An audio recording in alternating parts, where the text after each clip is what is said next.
morning and welcome to the King's Report this Monday, April 17th, 2017, 8th year of Chungi, 3rd month, 21st day by the heavenly calendar. I am your host, Chungjin Sean Moon, the second king of Chuniguk. Let's go first to our AccuWeather forecast with Tim, the Agent Elder. Tim.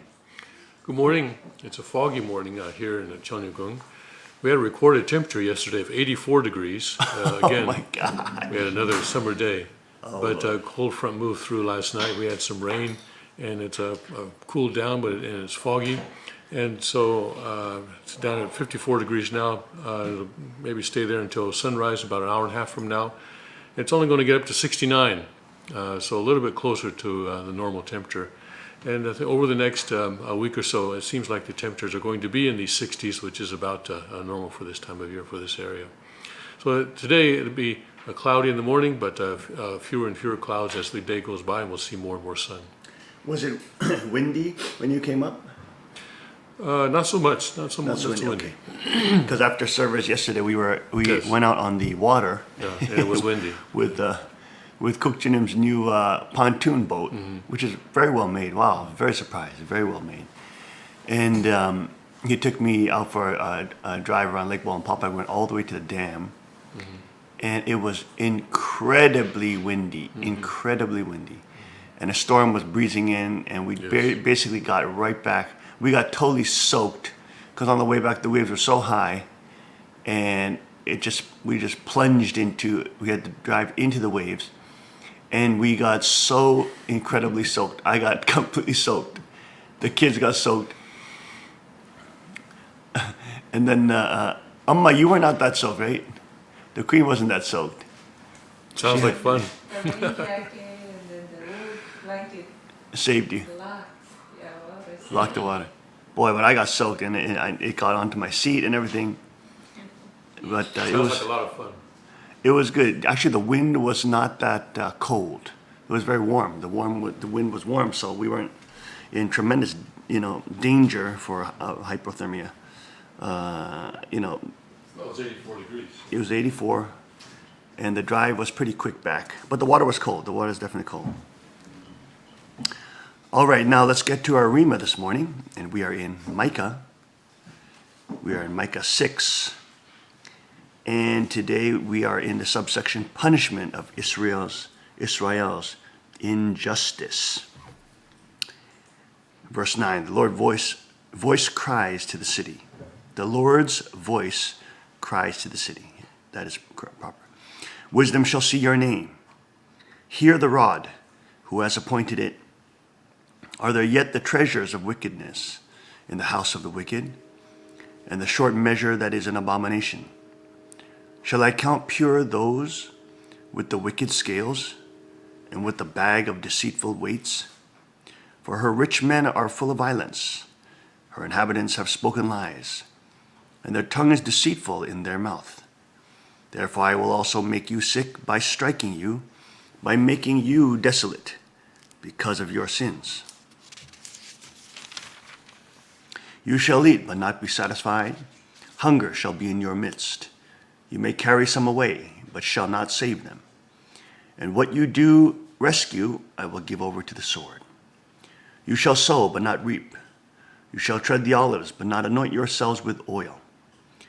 And make sweet wine, but not drink wine. For the statutes of Omri are kept. All the works of Ahab's house are gone, and you walk in their counsels, that I may make you a desolation, and your inhabitants a hissing. Therefore you shall bear the reproach of my people. Amen. Here we are. This is Omri. According to the Bible, is the 6th king of Israel. And he was a successive military campaigner who extended the northern kingdom of Israel. Other monarchs from the house of Omri are Ahab, Ahaziah, Joram, and Athaliah. His successor was Ahab. And so we see here that Israel's injustice is Israel is being taken over. In the previous section, they are giving themselves over to false gods. And here there's an interesting verse in verse 12. For her rich men are full of violence. Full of violence. We of course know that the manifestation of the fullness of violence, organizationally at least, in the physical world, is government, centralized government. We know that the rich enrich themselves and give contracts to themselves, like Jeff Bezos, by working with centralized power and centralized government. And in the end, as we studied on Sunday, centralized power, biologically, the people who seek to garner centralized power, biologically are wanting to accumulate the maximum amount of resources to have access to eggs. That means biologic, that means progeny, genetics, that means physically, that means women. So all these dictators, tyrants are into, they have sex cults. We explored, actually the Queen told me that almost all Koreans know this. But it's the first time that I had heard of these actual federal departments in the North Korean government. Department, for example, of Happiness, under which there's a department of, what is it? Kippumjo, they have Manjokjo Satisfaction Department, Singing and Dancing Department, and what is it? Pleasure Department is also another department under that. But this is how hilarious and pathetic and pitiful and evil centralized power becomes. This is a case, of course, where it's actually openly a federal department. You know, in other states and nations, these departments are simply not public. And Kukjo made a very interesting point during our discussion period, fellowship period yesterday, after service, is that the women who are information gatherers, for example, for the CIA, are essentially the same thing. They are prostitutes for the state, because they will sleep with diplomats, they will sleep with people that the CIA is targeting. They would use sexual seduction to garner information from their targets. So whether they're Russian prostitutes or American prostitutes, they are, quote, yes, working for the CIA, so they're, quote, federal agents, but really they're sluts, they're prostitutes for the state. And in the same way, the Kippumjo, which is the Happiness Department in North Korea, are prostitutes for the state. And this is what happens when there is the monopolization of violence. So when a centralized power gets control of all the violence and the nexus of murder and money, so they have all the murderers, the professional assassins, they have all the money, they have control of the money. Then they get control of course, not only the human taxing, the human farming, all that, but they get control and access to all the women. As they continue to prop up the facade that it's an honor and it's a glory to, and it's cool to work for the federal bureaucracy. So the Spirit of God speaks to me this morning, especially about verse 12. But her rich men are full of violence, and Israel's government being put over to wickedness and evil. It's interesting that George Washington says that government is not eloquence, it is not reason, it is force, it is violence.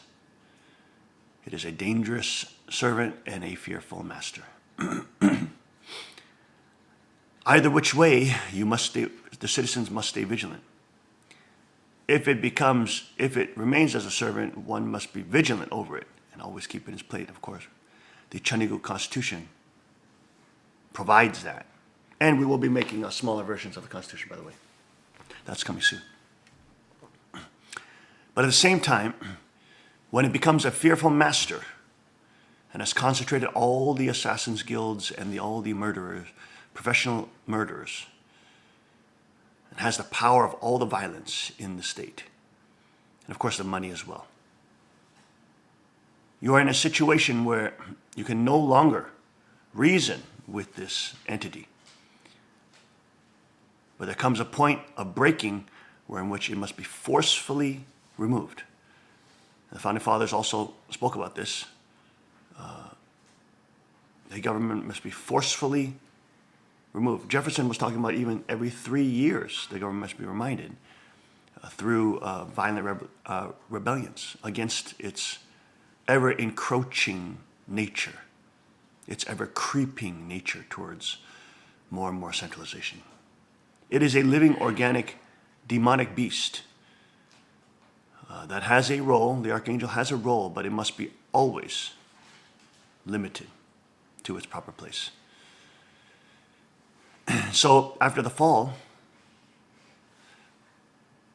the archangel has had unlimited power and unlimited reign to expand his own physical power base on this earth.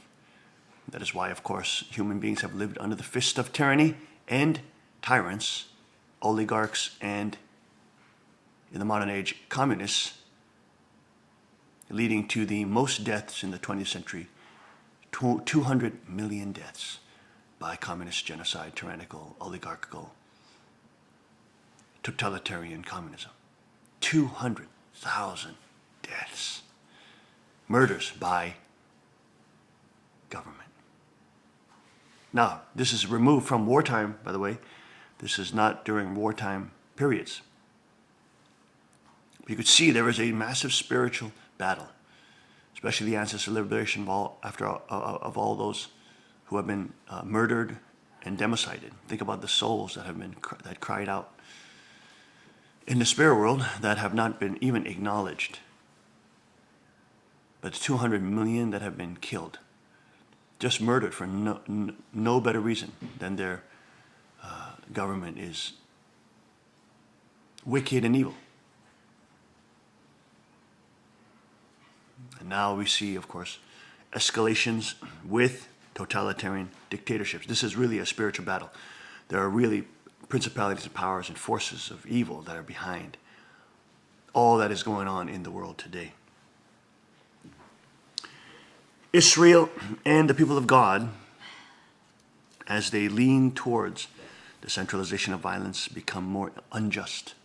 As every dictatorship, totalitarian nature, oligarchical, communist, tyrannical state becomes. The more it concentrates violence, and the more it concentrates murder and money, the more unjust it becomes, the more unfair everything becomes. The more the elites are able to use it and milk it to pander to themselves and to prop up their own system of exploitation. All those super elites are not only there to make the money, they're there to steal the resources from the hardworking people, and then, of course, create a super class, which, of course, allows young girls, if they're chosen and they're willing and able and they're beautiful, to be quickly skyrocketed into fame, fortune, and success by entering into the prostitute guilds and the different happiness departments of the demonic, satanic, totalitarian regimes that seek to exploit them and use them for their own pleasure, only to throw them away in the end. It's very sad that when the women graduate from the Kippum Jo or the happiness department, by the time they're 25, they're too old now. They're seen as old hags, and they want the young blood. So the 25-year-olds above, they get into the government. They have expedited, big superhighways are placed for them to, go up into the government ranks, and or to become instructors for the happiness department. So if they were in the sex pleasure department, they will be instructors for the next generation of kidnapped slave girls who are chosen by the demonic state to be completely exploited. There's, of course, the case of history and the reality of history, even in Israel as well. And God grieves and is angry when he sees such things. And there will be damnation and punishment to those who continue this type of demonic activity. For God's kingdom is coming to wipe out all that wickedness. We'll be right back after this short break. Stay with us on the King's Report.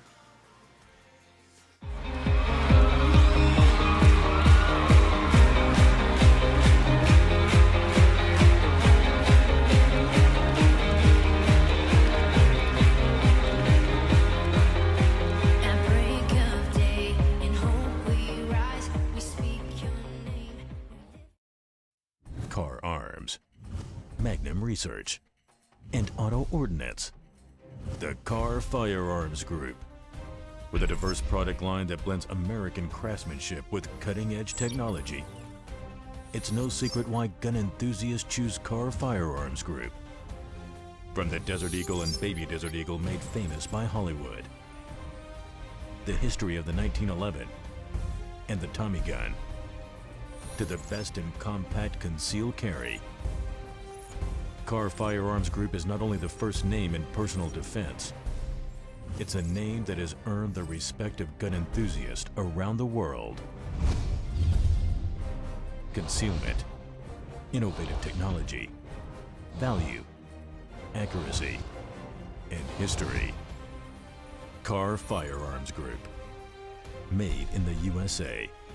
Visit car.com today. Car Arms.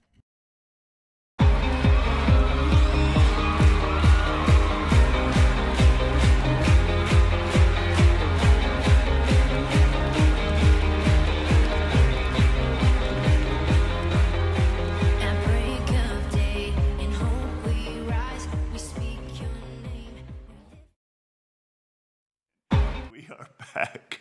Welcome back to the King's Report, folks. Monday, April 17th, 2017. I'm your host, Hyungjin Sean Moon, the second king of Chanyeoguk. And let's go to Mrs. Kong for a Holy Spirit moment with our special K lady, Tim. Mrs. Kong will be reading today from Matthew 26, verse 39. And he went a little farther and fell on his face and prayed, saying, "O my Father, if it be possible, let this cup pass from me. Nevertheless, not as I will, but as thy wilt." 말씀해 주십시오. 예. 안녕하십니까? Good morning, everyone. 오늘 말씀드릴 내용은 예수님의 생애와 우리 교회가 가야 할 길에 대해서 말씀드리겠습니다. Today I would like to speak about the course of Jesus' life and the course that our church must take. 예수님은 하나의 목적을 놓고 생명을 바쳐 나가는 때일수록 소망을 품고 나갔었던 것입니다. Jesus had one single purpose in his life, and he dedicated his life to that purpose, and he put his life on the line for the sake of that purpose. 그리고 필승의 신념을 갖고 자기의 온갖 정성을 투입하시면서 갔었던 것입니다. Jesus had the conviction that of absolute victory, and he dedicated all of his sincerity and dedication for that purpose. 그리고 죽을 때는 원수와 더불어 죽는 것이 아니라 하나님과 더불어 죽는 사람이 지혜 있는 사람인데 예수님은 그렇게 본을 보였었던 것입니다. And when he died, he did not die in the presence of the enemy, but rather he had the wisdom to be able to die in the presence of God, and he was a person of such wisdom. 예수님은 자기에게 있는 모든 힘을 다하여 이스라엘의 장래를 책임지고 몰고 나가려고 했던 것입니다. Jesus did everything he could to take responsibility for the future of Israel and to guide Israel in the proper direction. 마지막에는 아니 갈래야 아니 갈 수 없는 숙명의 길을 갔었습니다. In the end, he went the path that was of fate that he had no choice but to follow. 제자들이 예수님을 버리고 자기 자신의 생명을 부지하기 위해서 뿔뿔이 헤어질 때에 예수님은 자기 일신을 위해서가 아니라 뜻을 위해 전체를 바쳤던 것입니다. His disciples abandoned Jesus and were just concerned with maintaining their own lives. But in that situation, Jesus was still focused completely on fulfilling God's will. 그때까지 하나님을 위하여 드렸던 그 충성은 어떤 사람보다도 지극한 정성과 강한 책임과 또 뚜렷한 목적관을 가지고 하나님의 뜻을 위해 십자가의 길을 간 것입니다. Jesus showed a level of dedication and sincerity that was beyond anything that anyone else in the world has ever offered. And he went to the way of the cross for the sake of God's will. 예수님은 하나님과 더불어 정말로 이와 같은 십자가의 길을 가면서도 그는 낙심하지 않았던 것입니다. Jesus was always with God, and even as he was going the way of the cross, he did not feel any discouragement. 최후의 운명을 통하여 역사를 이어나갈 수 있는 새로운 전통을 이 사망의 세계, 원수의 세계에다 우리를 박을 수 있게 되었다는 사실을 우리들은 느낄 수 있습니다. We can feel and we can see that Jesus established a world of hope, even in the world that was controlled by the enemy. 그래서 예수님은 마지막 기도를 하시면서 내 아버지여 이렇게 말씀하신 걸 보면은 그는 일생을 남의 아버지를 불렀던 것이 아니고 정말로 하나님과 예수님 사이에는 아버지와 아들의 관계, 아들과 아버지의 기맥힌 이 사연과 이 관계가 맺어져 있었던 것입니다. So we see that in Jesus' final prayer, in verse 39, that Jesus cries out, "Oh, my Father." So he had this father-son relationship with God, and that this was an incredible thing, this incredible relationship that was there between Jesus and God. 그러면서 내 아버지여 만일 할만 하시거든 이 잔을 내게서 떠나게 하소서. 그러나 나의 원대로 마옵시고 아버지의 원대로 하옵소서 하는 그 기도 가운데는 인간들이 생각할 수 없는 모든 사연이 이 가운데 숨겨져 있는 것입니다. And he prayed, if it be possible, let this cup pass from me. Nevertheless, not as I will, but as thou wilt. In this prayer, there is hidden all the situations and all the circumstances of God and Jesus that 예수님께서는 하나님 앞에 가는 데 있어서도 비굴하게 가신 것이 아니라 정말로 당신의 뜻과 더불어 당신이 소원하고 당신이 바라던 아들로서 나는 가겠습니다는 이 기준을 남기고 사시고 이 기준을 남기고 갔었던 것입니다. even as Jesus went to the spirit world, went to God, he did not go as a shameful son, but instead he went in a situation where God could claim him as a proud son, a son that he could take pride in. 지금까지 수많은 사람들이 나타나서 나도 그와 같은 길을 가겠다고 했지만은 실제적으로 하나님과 더불어 그러한 길을 간 사람은 많지 못했습니다. Many people since then have appeared and said that I will go this way also. But there have not been many people who have actually been able to accomplish this. 예수님은 형극의 자리에서도 당당히 저들의 죄를 용서하소서 하고 간구하셨던 것입니다. Even as Jesus was being executed, he asked God to forgive his executioners. 또 예수님께서는 나는 하나님께로 돌아가지만 우리의 때는 기필코 오게 될 것이다 하고 소망을 주었던 것입니다. And even as he was dying, he promised that he would return. And so he left hope in this world.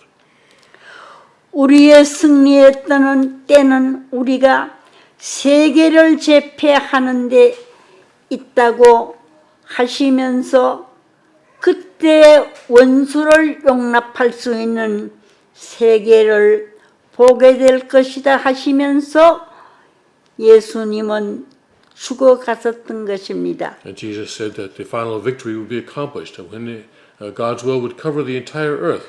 And he said that would be a time then when the enemy could be forgiven. 돌아가시는 마당에서도 미래의 승리권을 자신하면서 미래의 승리 앞에 패자의 서러움을 당할 그 로마와 반대하는 우리에게 축복을 내려주셨던 것입니다. Even in this hour of death, he maintained his conviction and his faith in hope and final victory. And he gave his blessing and hope to those who were opposed to Rome. 이러한 사실을 돌이켜볼 때에 예수님은 안팎으로 모든 것을 점령할 수 있는 분이라는 것을 알 수 있습니다. We can see that Jesus was a person who was able to take control of everything, both internally and externally. 하나님 앞에 세운 충효의 기준을 보나 그로 인해 수립된 역사적인 전통을 보나 혹은 원수들을 용서해 주신 사실을 보더라도 걸릴 것이 없는 생애를 살다 가신 분입니다. We see that Jesus was able to forgive his enemies. We see that his standard of loyalty and filial piety before God. We see the tradition that he established. In every way, Jesus was the Son of Man, Son of God. 예수님의 생애는 그가 살아온 일대 33년에 끝난 것이 아니라 역사와 더불어 염려이 남아져 있습니다. And Jesus' life did not end with just the 33 years that he was on earth. Instead, it has continued throughout the course of human history. 역사는 예수님께서 다하지 못한 목적을 진행시켜 나왔고 역사가 진행된 방향과 목적을 예수님은 성취하셨던 것입니다. History has continued in the direction of being able to accomplish the will that Jesus has sought to accomplish, and that day is coming. 그래서 성취하고 성취하려고 하였던 방향과 목적에 일치한 생활을 해왔고 또 일치하지 않을 수 없었던 것입니다. And so he has been living a life of going towards that goal, and that is the only way that he could live. 그래서 그 위에 세워진 기독교는 세계적인 종교가 되지 않을 수 없었던 것입니다. And so Christianity that was formed on the basis of Jesus' life could only become a worldwide major religion. 아무리 핍박의 역사를 거치더라도 망하는 운명에 처한 것이 아니라 흥하는 운명에 처했던 것이라는 자신을 가지고 있었던 것입니다. No matter how much persecution it received, It was never fated to disappear. Instead, it was always fated to become a major religion. 핍박과 어려움이 다가오면 다가올수록 그것이 오히려 더 큰 승리의 터전이 되었던 것이고 전통의 내용이 되었던 것입니다. No matter how much persecution it received, that persecution actually helped it to grow even further. 그래서 새로운 터전을 닦아 세계화 시킬 수 있는 길을 모색하고 또 세계화 시켰던 것입니다. And so, as it was persecuted, it continued to build ways in which it could permeate in all of the world. 오늘 우리가 가는 길도 마찬가지입니다. And the same is true with the path that we are traveling today. 예수님께서 여기에 보면은 내 아버지여 할 수만 있거든 이 잔을 피하게 해달라는 이 내용을 볼 때에 얼마나 답답하고 안타까고 무엇이라고 표현할 수 없는 내용, 표현할 수 없는 그 심정이 그의 뼈살을 녹이고 있었다는 것을 짐작할 수 있습니다. When we see Jesus pray, "Let this cup pass from me," we can imagine that Jesus' heart was filled with sorrow and filled with the desire of circumstances that stand behind this expression. 아버님께서 늘 말씀하실 때도 개인, 가정, 민족, 종족 이렇게 아버님은 생각하지 않고 언제나 너희들은 세계를 살려야 되고 세계를 구해야 되는 큰 배포를 가지고 살아달라고 부탁하셨던 것입니다. When Father would speak, he would not speak in terms of the individual family or the clan or the nation, but he would always encourage us to think in terms of the entire world. 오늘 저는 이 말씀을 보면서 무엇을 느꼈느냐 하면은 내 아버지요 하고 하소연한 것을 볼 때에 정말로 여기에는 끈을 내야 끊을 수 없는 이런 부자지 관계에 인연을 맺고 살았다는 것을 많이 느꼈습니다. When I look at this verse this morning, I focus on the words, "Oh, my Father," and I realize that Jesus was in a father-son relationship with God. This was a relationship that no one could tear apart, no matter how hard they might try. 오늘 우리들도 아버지를 대할 때에 정말로 내 뼈살에서 우러나는 심정을 가지고 내 아버지여 내게 원하는 뜻이 있다면 말씀해 주시고 내가 해드려야 될 역사가 있다면 알려주시고 보여주소서 하는 내 아버지와의 참 끈을 내야 끊을 수 없는 인연된 관계를 맺는 이 아침이 되어 줬으면 합니다. This morning, I hope that we can have this similar relationship with God, where we can call out to God as our Father, call out not just in terms of words, but from the marrow of our bone, call out to God as our Father, and ask Him if there's something that I need to be doing, if there's some will that you want me to accomplish, some part of your will that you want me to accomplish, please let me know what that is, so that I can do it for you. 아버님께서는 정말로 나는 세계를 살리기 위해서 내가 오늘 이 땅에 왔고 세계의 생사권을 해결하기 위해서 나는 태어났다는 이런 각오, 이런 간곡한 심정을 한시도 잊어버리시지 않고 늘 가슴 속에 품고 살았던 것입니다. Father never forgot, even for a moment, that He was born for the sake of saving the world, that He was born for the sake of giving life to the world.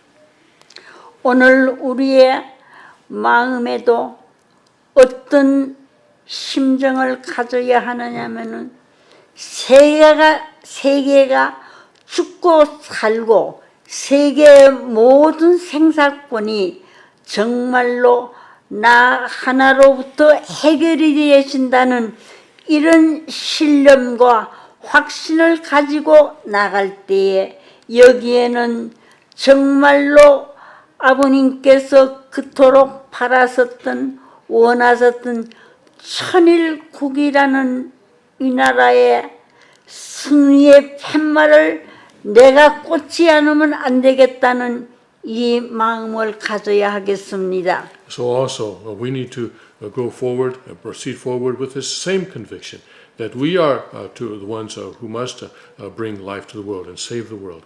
And when we do that, go forward with that kind of conviction, then we will be able to establish the 천일국 that Father desired so deeply. 아버님께서 저희들에게 보여주시고 알려주시고 가르쳐 주셨던 그 내용대로 우리가 정말로 살아왔다고 할진대는 뜻은 많이 진전되고 정말로 이 땅 위에 아버님이 바라셨던 그 세계와 그 나라가 이루어졌을 것입니다. 이 아침 우리들의 가슴 속에도 정말로 세계의 모든 죽고 사는 문제를 해결하기 위한 이런 놀라운 뜻을 내가 품고 산다면은 상 그대로의 열매는 반드시 맺어질 수 있을 것입니다. So also, if we are able to live a life that Father wants us to live, then we will be able to take responsibility for all the matters of life and death in the world, and we will be able to accomplish the world that God has desired.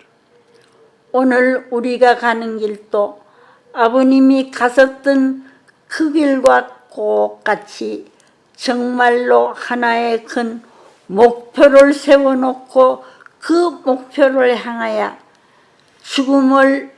죽음도 불사하면서 우리가 나아갈 때에 여기에는 우리들이 예상하지 않았던 놀라운 기적의 역사를 불일으킬 수 있을 것입니다. And if we go forward and work with, even being willing to offer our lives up, even willing to face death if necessary, then amazing miracles will happen in this world. 천일국이라는 이 나라 앞에 우리들이 정말로 승리했습니다 하는 이 승리의 팻말, 승리의 깃발을 여기에다가 꽂는데 어디다 꽂느냐 하면은 세계에다가 이 팻말을 꽂고 승리할 수 있는 우리들이 되었으면 하는 뜻으로 말씀을 드렸습니다. 고맙습니다.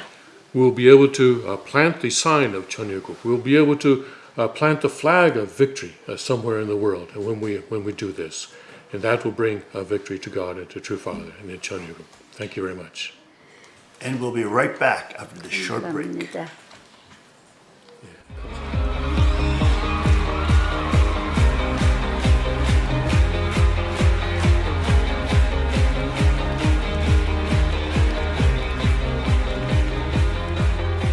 At break of day, in hope we rise, we speak your name. Magnum Research, and Auto Ordnance. The Car Firearms Group. With a diverse product line that blends American craftsmanship with cutting-edge technology. It's no secret why gun enthusiasts choose Car Firearms Group. From the Desert Eagle and Baby Desert Eagle made famous by Hollywood. The history of the 1911 and the Tommy gun. To the best in compact concealed carry. Car Firearms Group is not only the first name in personal defense, it's a name that has earned the respect of gun enthusiasts around the world. Concealment, innovative technology, value, accuracy, and history. Car Firearms Group. Made in the USA. Visit car.com today. To the least of these, if not us, tell me who will be like Jesus, to the least of these. Boys become kings, girls will be queens, wrapped in your majesty. When we lie.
are back. Welcome back to the King's Report. I'm your host, Hyung Sean Moon, the second king of Cheongguk.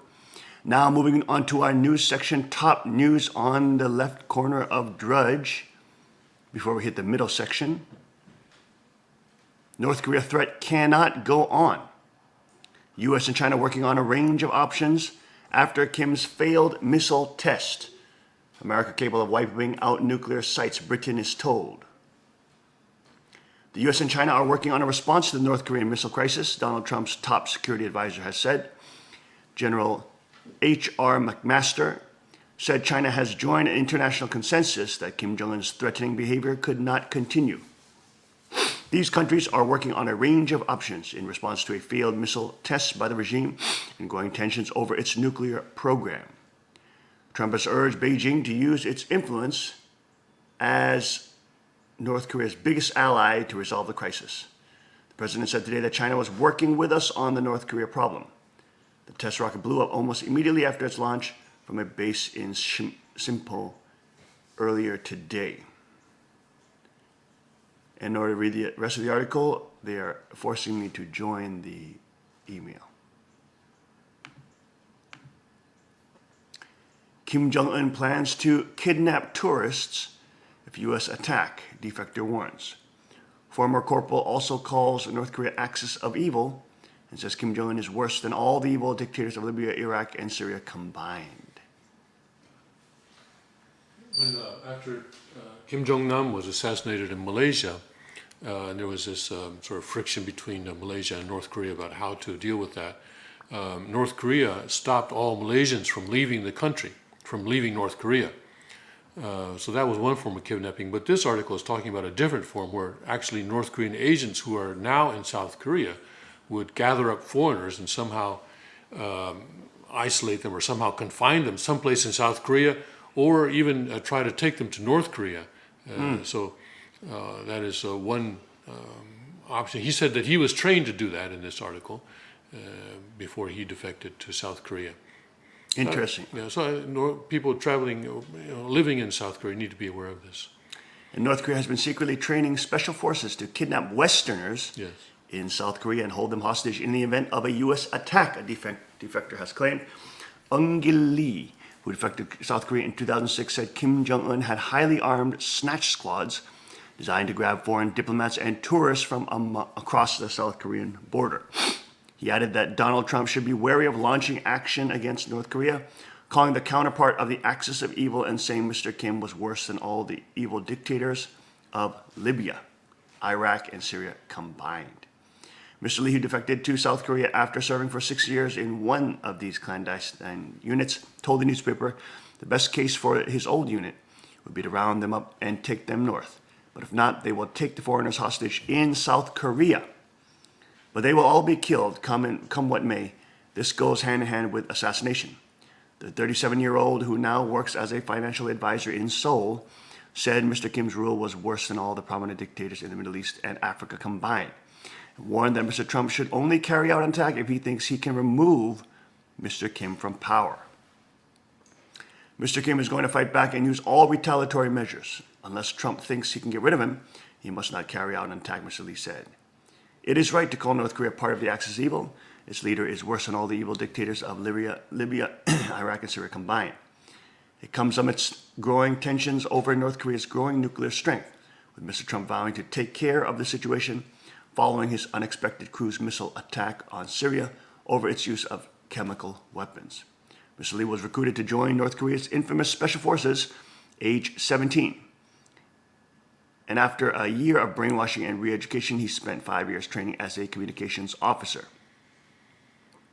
He said he was part of a 100-strong land-air group selected for raids on the south to destroy infrastructure, disrupt roads and ports, and kidnap foreigners. His group was also taught to memorize details about mobile phone systems and were armed with nerve agents, with which they were in some cases required to carry out suicide missions. We would sneak into the south, change our clothing, go into areas where there are lots of foreigners and capture some of them. We memorized locations, phone numbers, and the car number plates of major embassies, he said. I carried out neostigmine, bromide, and potassium cyanide. I carried those things. those exposed to these drugs die of heart attacks. Wow. These were carried for attacks or else for us to commit suicide. These were suicide missions. Obviously, we were supposed to go back, but if not, we were told we must kill ourselves. Mr. Lee admitted that during his military years, he believed it was his duty to protect the dynastic dictatorship that has ruled North Korea for 7 decades, saying it used supposed threat of attack by South Korea and the U.S. to retain power and excuse its poverty and repression. But he lost his faith after seeing smuggled foreign films that shattered the propaganda pumped out behind the bamboo curtain, saying he was amazed when he watched his first ever American film, Saving Private Ryan. Actually, Saving Private Ryan also had quite an impact on South Koreans. Isn't that interesting? The loyalty that soldiers showed toward each other, and how that group of soldiers was risking their life in order to locate this one soldier and let him return to the United States because his other brothers had died. The South Koreans were quite impressed by the humanity in that movie, the way in which soldiers were treated in that movie. Mm-hmm. Yeah, so I can see how North Korea would be even more impacted by that. The artistic nature of that Yeah. film, right? Yeah. Mr. Trump sent a naval strike group, including an aircraft carrier and submarines, to North Korea after the country launched a missile test last week, to which Mr. Kim responded by warning he was ready to react to any mode of war desired by the U.S. An attempt by North Korea to launch an unidentified missile on Sunday failed. According to South Korea's military, Mike Pence called the failed missile launch a provocation after landing in South Korea for a 10-day tour of Asia on Sunday. It came a day after a military parade in Pyongyang unveiled what are thought to be new intercontinental ballistic missiles, as well as new submarine-launched missiles. Yeah, submarine-launched missiles mean that a North Korean submarine just has to come within range, travel across the Pacific and come within range of the continental U.S. or Hawaii, and they will be able to launch a missile from there. So that's quite a threat. So Mission Impossible, another article linked by Drudge. North Korea's embarrassing missile launch failure may have been caused by U.S. cyber attack, as Donald Trump warns his military may have no choice to strike the rogue nation. U.S. agents may have infected the high-tech electronics in Kim Jong-un's rocket, as Korean scientists fear tyrant's wrath. Of course, if you fail a missile launch there, you get killed.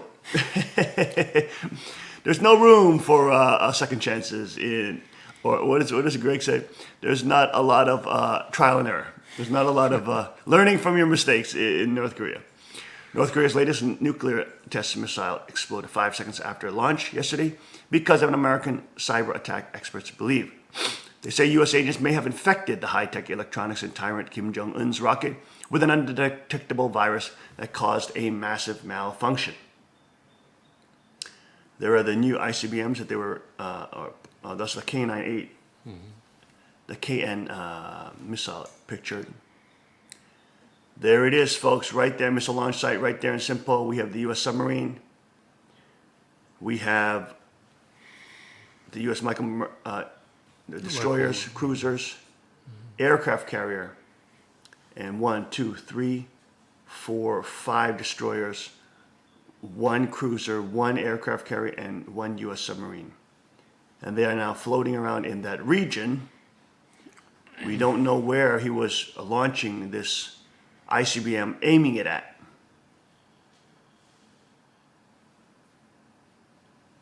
There it is. Here are some of the stats on this Nodong missile.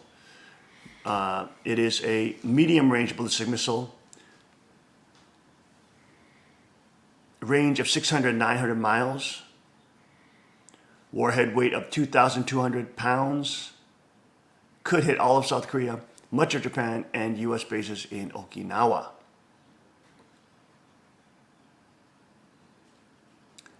Nodongs are believed to have been tested, I guess, test fired. Test fired, yes. And we have test site Simpo, a port city in eastern North Korea. Test time was 5:21 p.m. It blew up 4 to 5 seconds after launch. North Korea fired the missile in defiance of President Trump's sending a naval task force to the region. Tyrant Kim Jong-un ordered the provocative launch from near the port city of Simpo yesterday. And just the fact, as you mentioned in yesterday's sermon, just the fact that he attempted this is a huge provocation. It's a massive provocation, Yes. especially because there was a showdown. And who is this? Is it the South Korean here? I'm sorry, this is China. Two nations on the brink of war. China has warned. There's China, I believe. Is that China? And their army men. And here's the part of the Day of the Sun parade on Saturday in the north. Displays of military power. There are the poor women slaves that are made to march as well. The sign on the missile says, for the sake of the peace and security of the world. Oh yes, of course, it's always for the This is world. their myth, that they are actually the strongest country in the world. Yes. Experts later said it was possible that medium-range ballistic rocket thought to be a no-dome was brought down by U.S. cyber attack. North Korea is forced to import the high-tech electronics used in its missiles. U.S. agents are believed to have infiltrated the supply chain and may have planted undetectable malware viruses inside Kim's missiles. As soon as a launch was detected, a signal could have been delivered to the infective component via satellite from the U.S. National Security Agency headquarters in Maryland.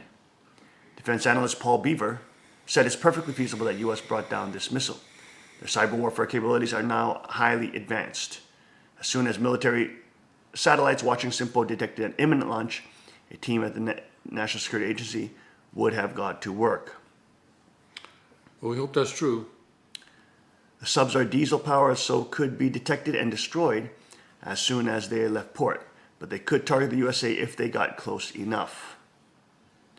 And here's the missile, the Puguksong-1, Yeah, with a 600-mile radius. Puruksong is North Star. Oh, that's right. And the warhead would be nuclear, chemical, biological, or highly explosive. The weight would be 33,000 pounds, the Puguksong. And the launch platform would be the Simpo-class submarine. There they are displaying their tanks and the poor slave-class army. I think all these photos are from the Day of the Sun, the anniversary of Kim Il-sung's birthday on Saturday, I think. Right, that's correct. It's possible for them to have sent a signal directly to the missile from Maryland, which effectively zapped it out of the sky. North Korea's had a string of launch failures, and it may be no coincidence they have happened as the U.S. went to cyber war. Yesterday, we actually looked at the statistics, and the same Russian platforms have a failure rate of about 13%, whereas North Korea has a failure rate of the missiles 88%. 88% failure rate. That's with the same platform, the same missile. So again, the U.S., of course, admittedly, is engaged in cyber warfare with North Korea for the last 3 years. Mr. Trump, which means the last 13 years or more. Mr. Trump, who in recent days launched cruise missiles attack on Syria and a huge bomb strike against ISIS in Afghanistan, was uncharacteristically silent following Kim's missile flop. Yesterday's debacle came a day after grinning Kim showed off missiles and military hardware and thousands of goose-stepping troops as a vast military parade in his capital, Pyongyang. The humiliation could end up costing North Korea's military commanders dearly.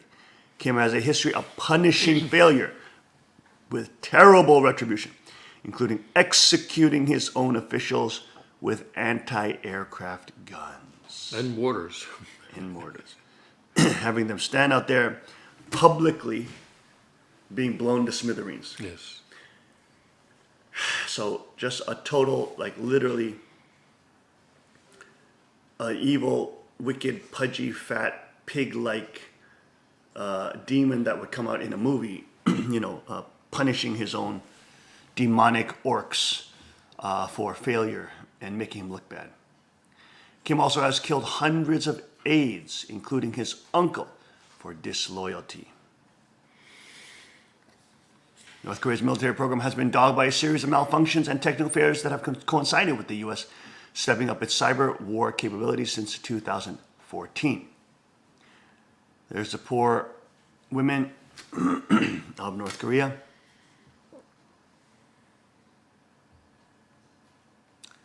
There are the statues of the dictators. Again, more impoverished, poor women. United States Cyber Command, known as Cybercom, was given a huge funding increase to create 27 combat mission teams to attack enemy computers. Other medium-range North Korean rockets crashed and burned earlier this month in March. Last year, a Musudan missile fired to mark the anniversary of the birth of Kim's grandfather, Kim Il-sung, blew up so soon after takeoff it wrecked its launcher. In November 2015, an attempt to launch a ballistic missile from a submarine ended in failure when the weapon disintegrated underwater. The U.S. military said yesterday's launch took place at around dawn, but the missile blew up almost immediately. The Pentagon said it was not a long-range intercontinental ballistic missile and was launched from land rather than ship or sub. Trump's naval task force in the region, led by aircraft carrier USS Carl Vinson, is equipped with rockets capable of intercepting missiles, but they were not deployed. Look at these pathetic dictators. Just total murderers and demons. Well, you have to wonder if they're thinking, when is my turn going to come? When am I That's going correct, to right. stand in front of an anti-aircraft gun? Or a mortar. Yeah. U.S. soldiers here preparing for a military exercise near the border between South and North Korea. Sir Malcolm Rifkin claims U.S. could have sabotaged North Korea's failed missile launch. Everybody says could have, might have. We hope we did. We hope we have that capability. The White House said U.S. Vice President Mike Pence, who is in South Korea sent for talks about its northern neighbor's continued aggression, was being fully briefed. Former British Foreign Secretary Sir Malcolm Rifkin also speculated that the Dud missile test could have been the result of a U.S. cyber attack. Sir Malcolm said, quote, "It could have failed because the system is not competent enough to make it work. But there is a very strong belief that the U.S., through cyber methods, has been successful on several occasions in interrupting these tests and making them fail. The Americans are able to do that. That is very encouraging. There have been previous examples when the Americans have used cyber methods. For example, with Iran some years ago, they interrupted some of their nuclear enrichment programs." This will not lead to war, by Richard Kemp, retired British colonel official. "I don't think this will amount to anything at all. North Korea knows it cannot possibly survive an attack by them against either the U.S. or its allies. Its dictator would not last long, so I think there's no chance that they would initiate any serious military action. The Americans are not interested in conflict with them, so they will not initiate anything. I also believe the Chinese are interested in calming the situation down. I think the actions of Trump in Syria and Afghanistan, if anything, make conflict with North Korea less likely. Both the strikes he ordered were legitimate and proportionate and sent a message around the world that you do not mess with America anymore. They signaled that you may have been able to mess with America under Obama, but you cannot do the same with Trump or you will suffer. That deterrent is far more likely to prevent a conflict than provoke it. So I would say, don't worry, there will not be a conflict between North Korea." And that is an opinion by A retired British colonel. retired colonel. Yeah.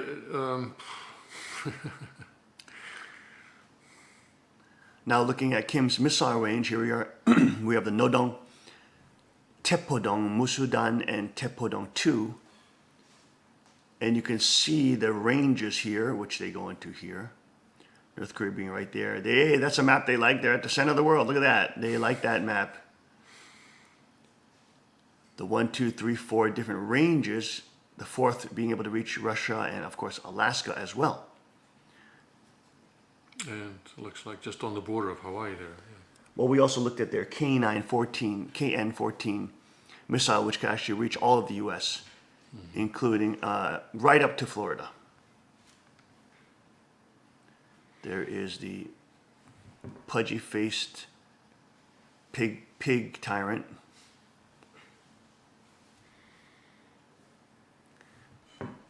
North Korean soldiers in camouflage paint fire at targets during exercise. There is a parachuting Special Forces Commando Operation display.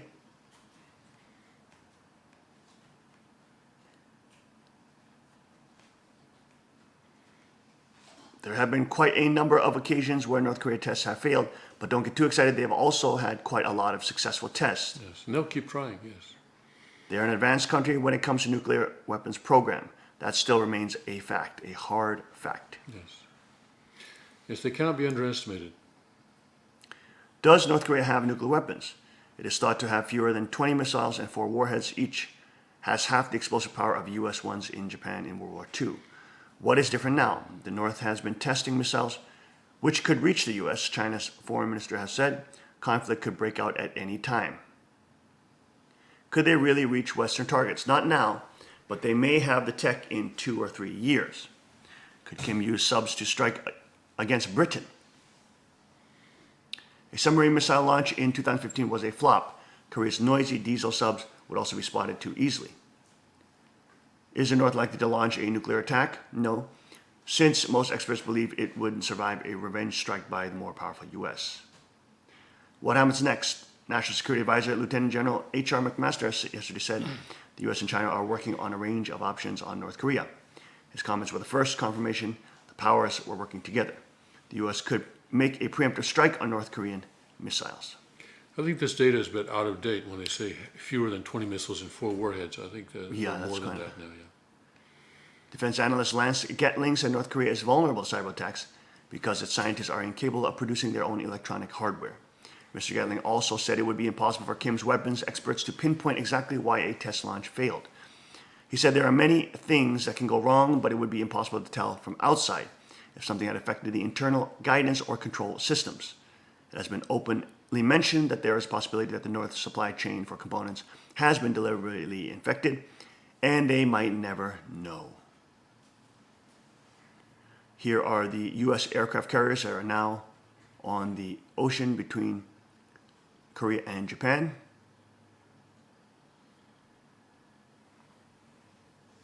And there you go. Pence visits North Korea border. He is heartened by China's moves. This is Bloomberg. U.S. Vice President Michael Pence encouraged China to take action against North Korea, while he met with troops a day after Kim Jong-un's regime defied the Trump administration with a ballistic missile test.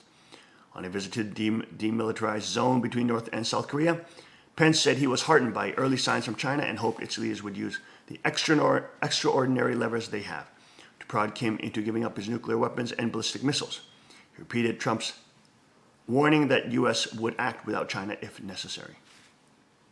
Either China will deal with this problem or the United States and its allies will, Pence said on Monday. We want to see change. We want to see North Korea abandon its reckless path. Trump's team is weighing options for preventing Kim from acquiring the ability to strike North Korea with a nuclear weapon. North America with a nuclear weapon. The administration is leaning on China, North Korea's main ally and benefactor, and seeking to bolster missile defense systems in allies South Korea and Japan. China isn't the key to resolving problems on the North Korean peninsula, Foreign Ministry spokesperson Lu Kang told reporters in Beijing on Monday, repeating a call for all parties to avoid any provocations. North Korea snubbed senior Chinese diplomats this month as tensions mounted with the U.S., according to people familiar with the situation, raising questions about the influence Beijing's leaders have over the country. Initial reports indicate the projectile North Korea launched on Sunday was a medium-range missile, which failed about 4 to 5 seconds after launch. A White House foreign policy advisor told reporters that eased the risk of imminent retaliation from Trump, who had sent warships to the region. Trump is still willing to consider military action, including a sudden strike, to counteract North Korea's series of destabilizing actions, said to people familiar with the White House's thinking. Even so, he isn't interested in regime change and prefers to have China take the lead on handling North Korea, said the people, who asked not to be named because discussions are private. Trump's strikes in Syria and Afghanistan this month were an indication that North Korea would do best not to test his resolve. Pence said at a news briefing with South Korean acting President Hwang Kyo-ahn in Seoul later Monday. We will meet any attack and respond to any use of conventional or nuclear weapons, Pence said. At the briefing, Pence repeated his optimism that China will deal with North Korea, while saying he was discouraged by the nation's economic retaliation against South Korea for allowing the U.S. to install a missile defense system on its soil. Hwang said that the country will try to swiftly deploy the Terminal High Altitude Area Defense System known as THAAD. China is concerned at the surveillance capabilities of THAAD and has responded by restricting sales of tour packages and suspending more than half of the stores of Lotte operates in China, citing alleged fire safety violations. Trump has sought to pressure China by linking North Korea to economic policy, including the nation's current policy. Why would I call China a currency manipulator when they are working with us on the North Korean problem? Trump tweeted on Sunday. We will see what happens.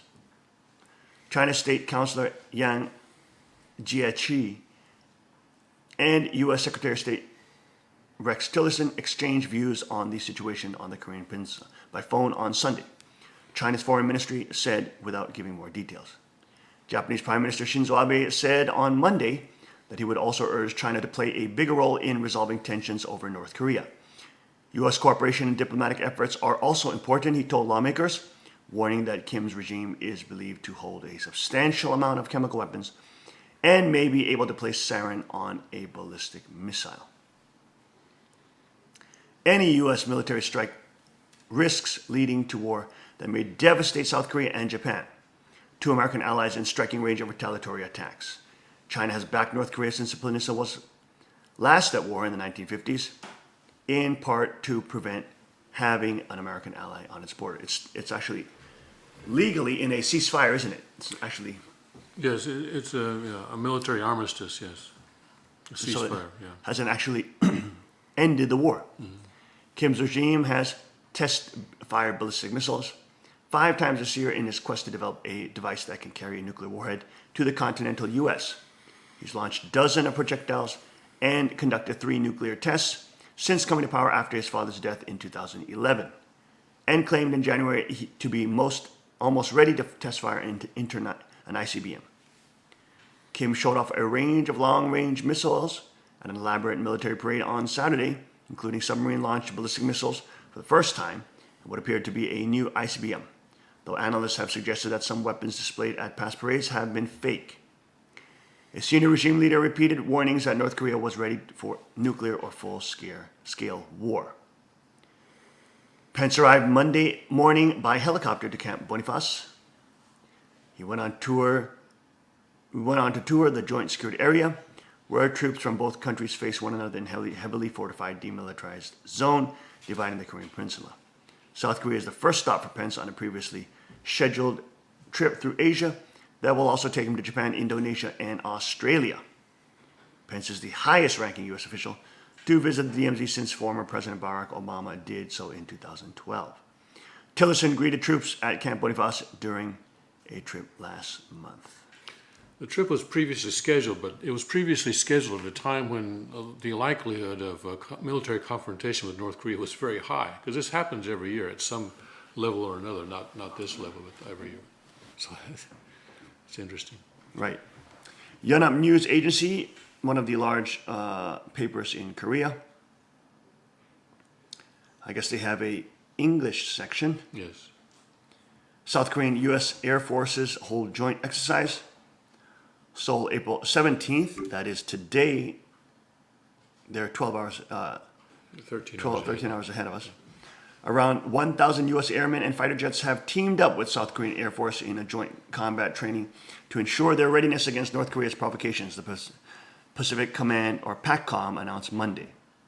The 2-week Max Thunder exercise, one of the largest military flying exercises held annually in South Korea, is scheduled to run through April 28th at Kunsan Air Base in the southwest of the peninsula.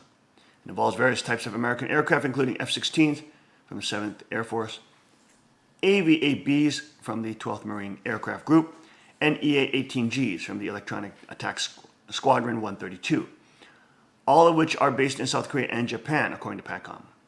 South Korea has dispatched roughly 500 personnel in support of the F-15K, F-16, F-5E, F-4E fighters, as well as other Air Force planes in operation. This exercise will rigorously test our aerial combat capability and highlights the ironclad commitment between the U.S. and South Korea. The multifaceted capabilities we possess in this theater, said Lieutenant General Tom Bergerson. Tensions have escalated on the peninsula, with North Korea ratcheting up war threats and U.S. toughening its stance. The North test-fired a missile from its east coast Sunday, a day after a massive military parade in Pyongyang, but apparently failed, South Korean and U.S. defense officials said. The Allies plan to hold another annual joint Air Force training codenamed Vigilant Ace in the latter half of this year. You can just imagine the wrath of Kim Jong-un after that failed missile test. Boy, those individuals responsible for that will be on death row because, boy, there's going to be some incredible wrath coming from him. Especially because it happened, you know, in connection with his grandfather's birthday, which is supposed to be a goodness, holy and day. it was right there. Oh, so my gosh. Right don't after want- the Day of the Sun. I mean, what a international shame Yes. that they went through. There were journalists from more than 100 countries there. All there to watch it and to hear that it has failed. Tremendous fire is going to be coming out of his eyes as he prepares for more unpredictable actions. Stay with us, folks, on the King Report this morning. We'll be right back after the short break. See you on the other side.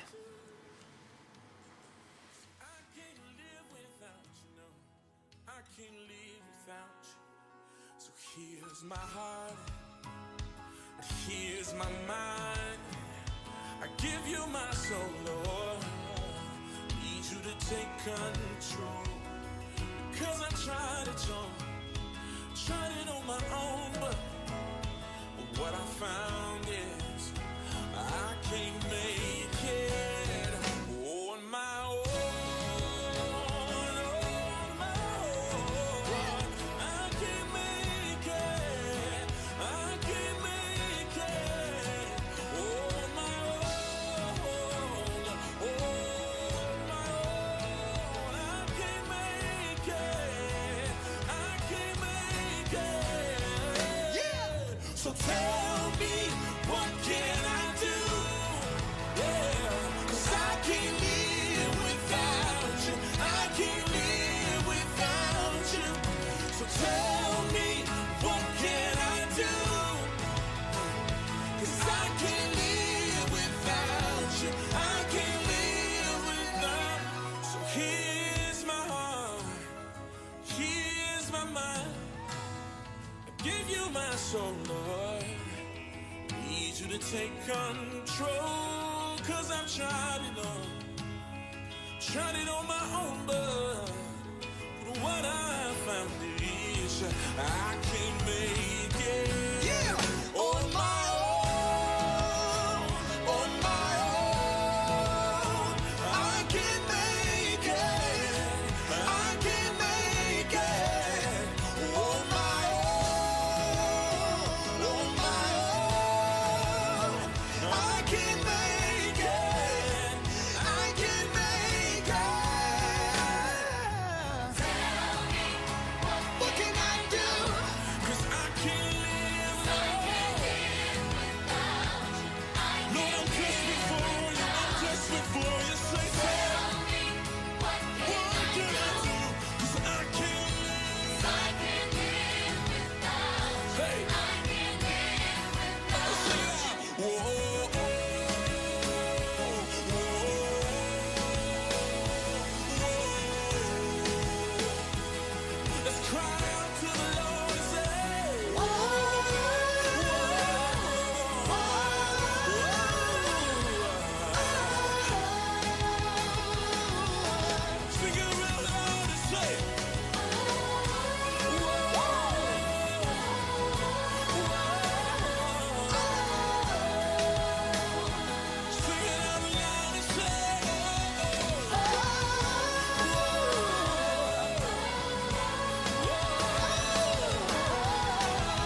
So tell me, what can I do?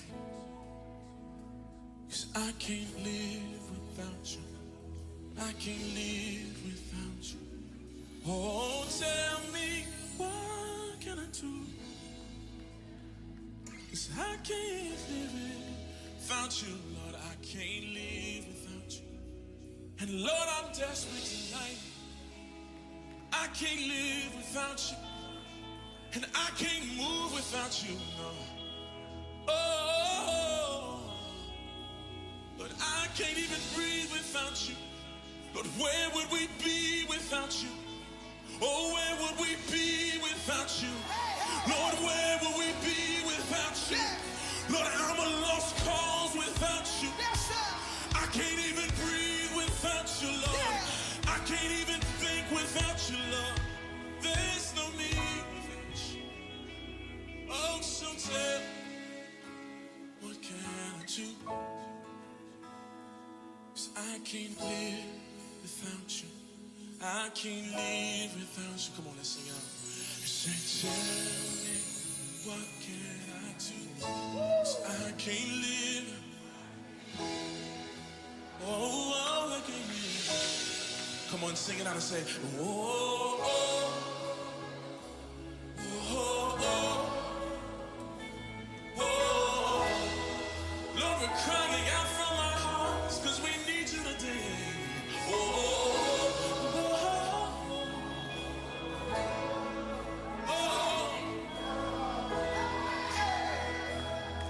we're desperate, we're crying out.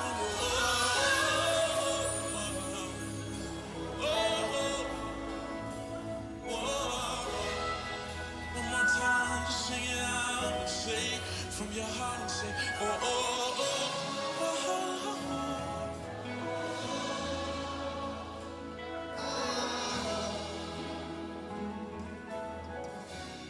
Lift your hands and say with me.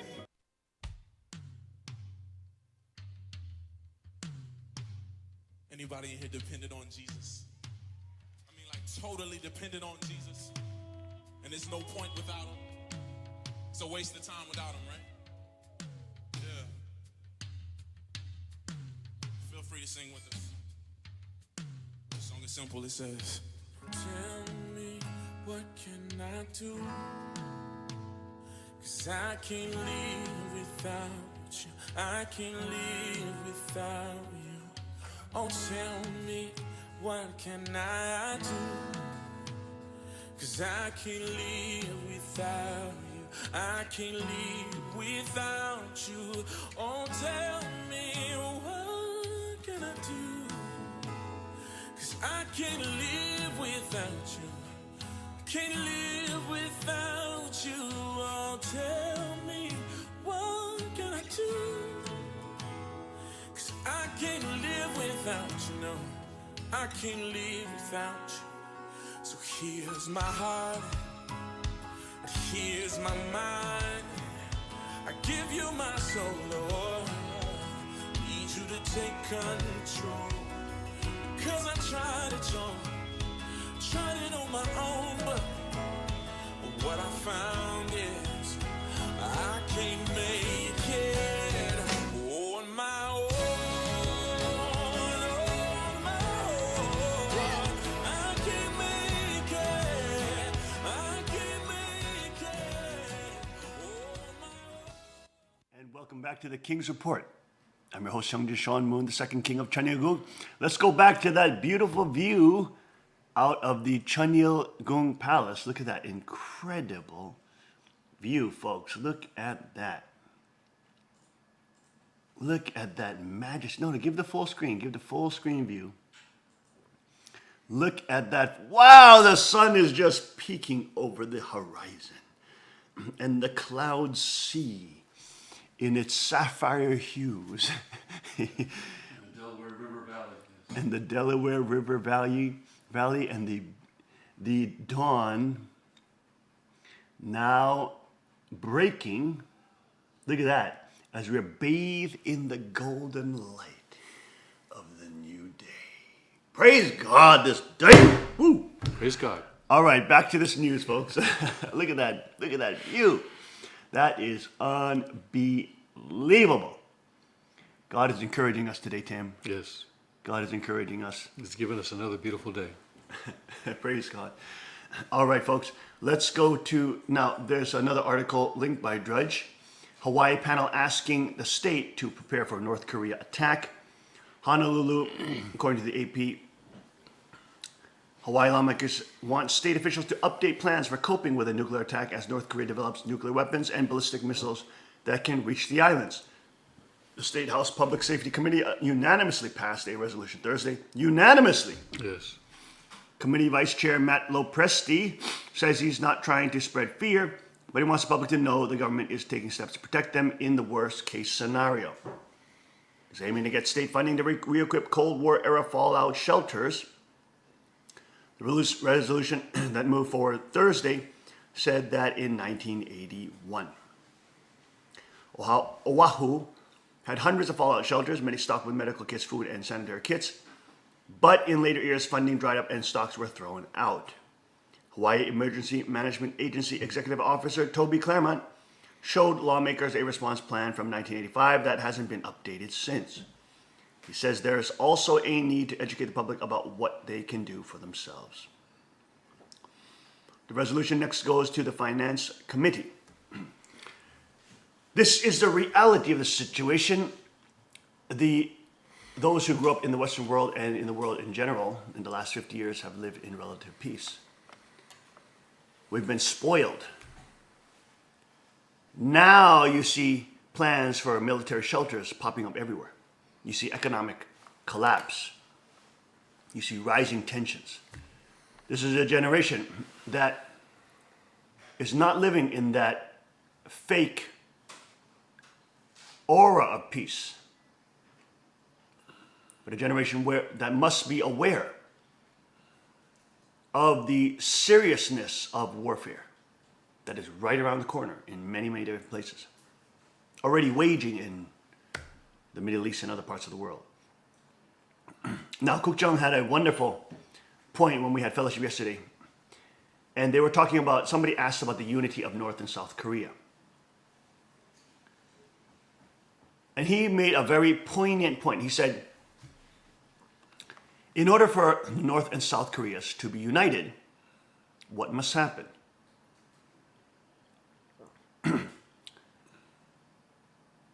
If North and South Korea are to be united, China must be broken up. With a united China, there is no way that North and South Korea will be united. We usually tend to focus on North and South Korean diplomacy as the route towards unification of North Korea and South Korea, of the Koreas.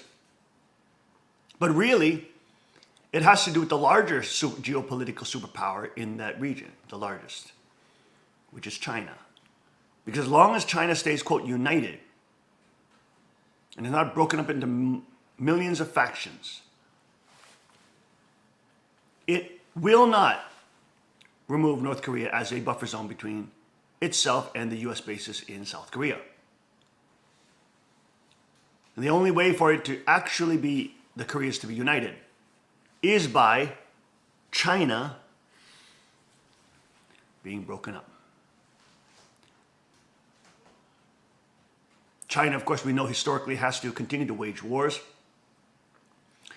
in order to keep itself unified, because it is forcefully keeping multifaceted tribes and groups and races together by force and by governmental centralized power, so that it may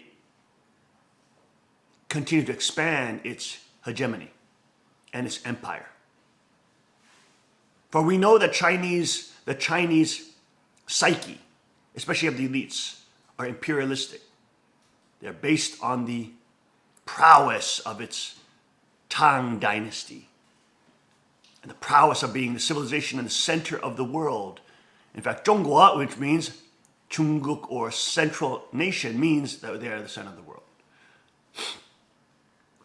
Every Chinatown is called Tangyuanjie, which means the people of the Tang's street.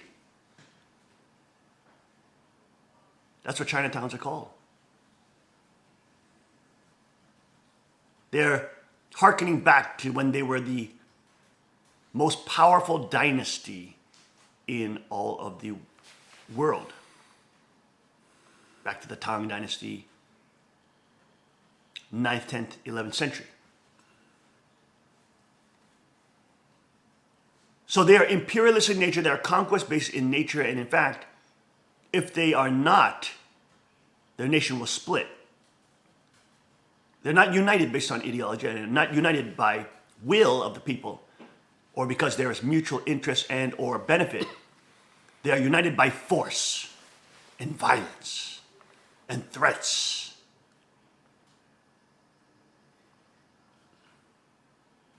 The Chinese hegemony is much different than the US because the fundamental cultural realm is dissimilar. China being from the atheistic, Confucianist, Neo-Confucianist background, wherein which Confucian was an employee of the state. People forget this. They think he was a sage or a prophet. He was an employee of the state. Confucius has many wise things to say on family, but with the state, he was a total political Satanist, seeing the state as in the father position to the people.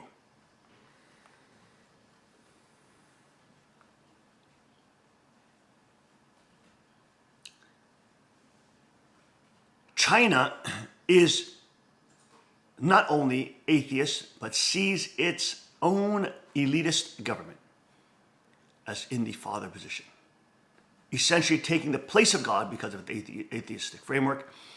The state itself becomes the father, becomes the God, becomes the central subject partner. And thus it creates a demonic, satanic, oppressive, tyrannical, oligarchical culture which destroys and ravishes human flourishing, human prosperity, and human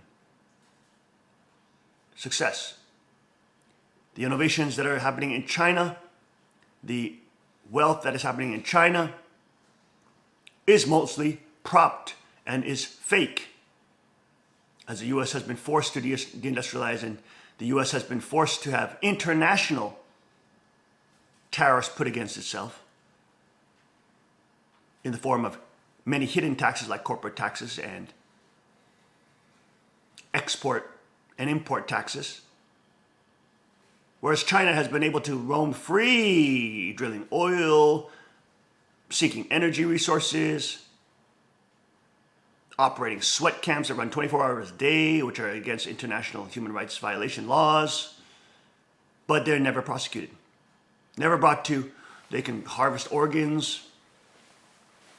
They're able to be the manufacturing capital of the world because US manufacturing has been put out of business by Obama.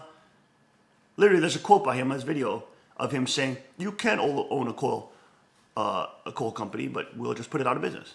There's film of him saying that. We're just going to tax you out of existence.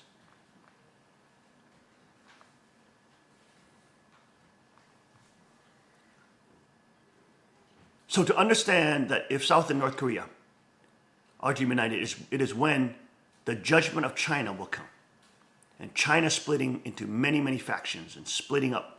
Of course, we know there's lots of dissent within China. There's a lot of factions that already are displeased with the totalitarian administration. They want to throw off the shackles of this type of superpower government, super government, God government, and want to be free. You don't think Asians want to be free? You don't think impoverished Chinese people want to be free? The human soul yearns and desires to be free. To be free. But also, of course, with that comes responsibility.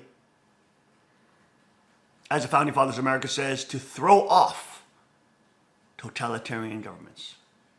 What did Thomas Jefferson say? He was one of the most brilliant quotes I've ever heard. He said, hostility.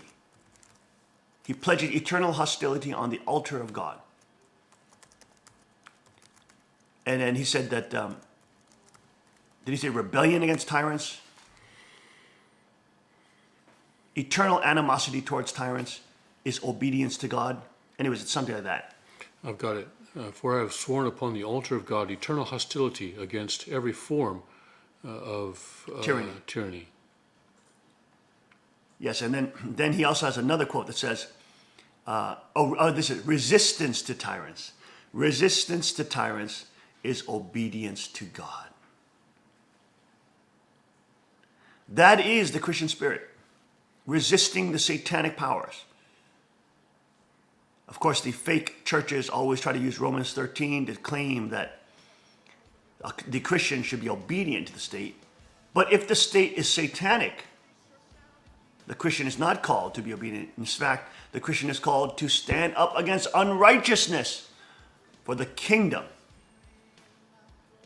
is of righteousness, peace, and joy in the Holy Ghost.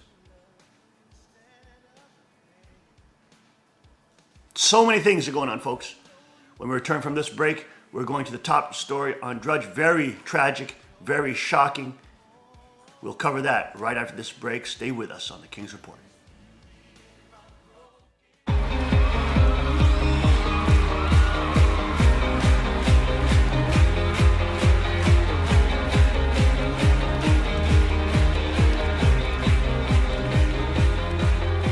At break of day, in hope we rise, we speak your name.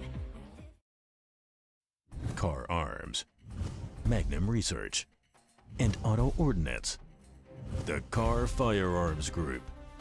With a diverse product line that blends American craftsmanship with cutting-edge technology. It's no secret why gun enthusiasts choose Car Firearms Group. From the Desert Eagle and Baby Desert Eagle made famous by Hollywood. The history of the 1911 and the Tommy gun. To the best in compact concealed carry. Car Firearms Group is not only the first name in personal defense, it's a name that has earned the respect of gun enthusiasts around the world. Concealment, innovative technology, value, accuracy, and history. Car Firearms Group. Made in the USA. Visit car.com today. Car Arms, Magnum Research, and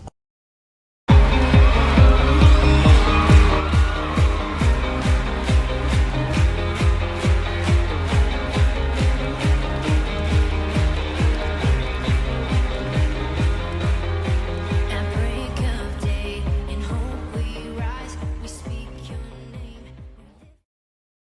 And we are back. Welcome back to the King's Report. I'm your host, Hyungjin Sean Moon, the second king of Chanyeoguk. Going now to a shocking and very disturbing story coming out of Cleveland, Ohio. Cleveland Eyewitness News reports there is a current manhunt going on for alleged Facebook Live shooter. Cleveland police say suspect was on Facebook Live when he killed somebody. The Cleveland Police Department is investigating a homicide at the 600 block of East 93rd Street. Police said the suspect, 37-year-old Steve Stevens, broadcast the killing on Facebook Live and claimed to have committed multiple other homicides which have not been verified. Parts of Cleveland were locked down on Sunday. The Cleveland Clinic was also on standby for mass casualties. Homicide suspect Steve Stevens' actual vehicle has Ohio temp tag. So there is a manhunt for this killer.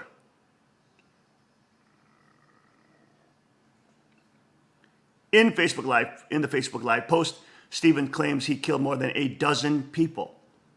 Cleveland Police Chief Calvin Williams said there are no other victims that the department knows of right now. An edited version of Facebook Live post may be watched here. Warning, although it's violent. that it's violent. We've checked several locations that were either in the Facebook Live post itself or from information we got. So far, there are no victims tied to Steve and this incident, said Williams. The chief also asked Stephen to turn himself in. What happened today is senseless, said Williams.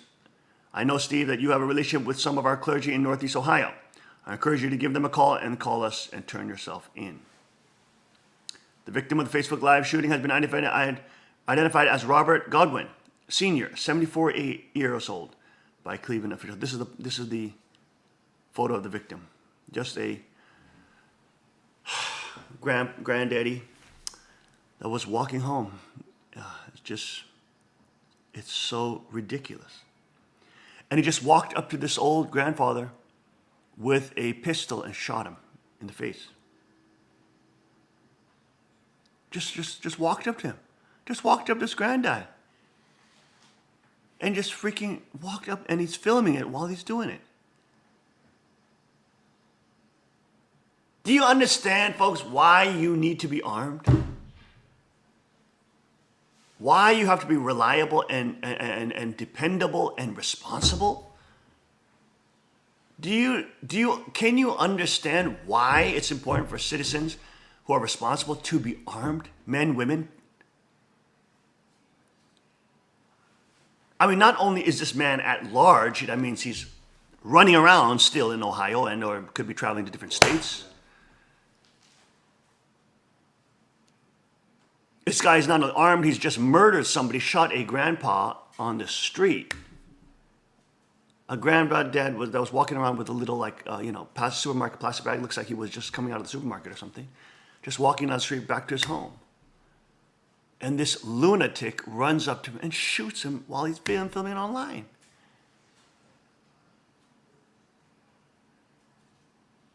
I mean, this is what the whole Easter Sunday sermon was about. I know I talked about guns on Easter Sunday, which is not conventional, of course, because Easter Sunday you're supposed to speak about stupid fertility cults and stupid pagan rituals, which is ridiculous, had nothing to do with Christianity or Jesus' resurrection. But this is why the Peace Police, Peace Militia need to be there, because what does it mean to love the Lord your God with all your strength, heart, might, and soul? And at the same time, love your neighbor. He's our neighbor. This poor grandpa is our neighbor.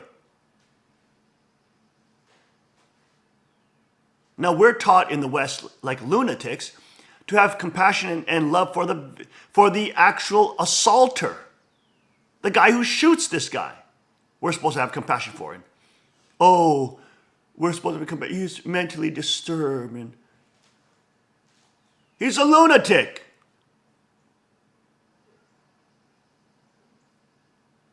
He mowed down a senior citizen, 74-year-old grandpa, who was walking home to his family and his grandchildren. I mean, it's outrageous. And he has this on film, and he pulls out a pistol and shoots him in the head. The manhunt is going on also in Pennsylvania, New York, Indiana, and Michigan. Okay, so he could be wandering Pennsylvania. He could be wandering New York. Yes.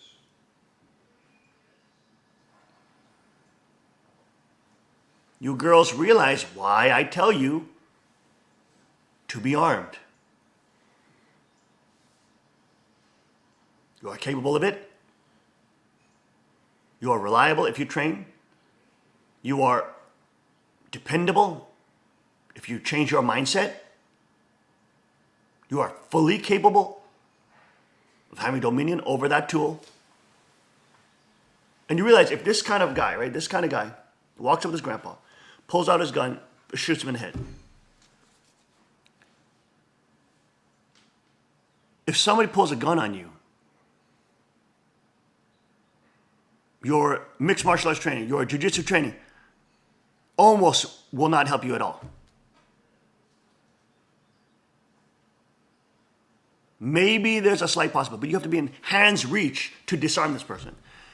And look at actual police video of even police trying to disarm somebody who had guns pointed at them. Even the police who are trained to disarm guns. in actual footage where the adrenaline is pumping and these people many times are in narcotics. They can't disarm them.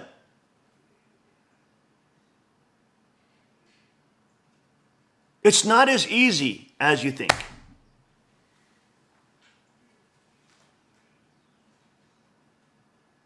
What would you do if somebody just walks up to you, you're walking down the street, you just got in, this poor grandfather was holding a plastic bag. It looks like he literally came out of like a supermarket or something.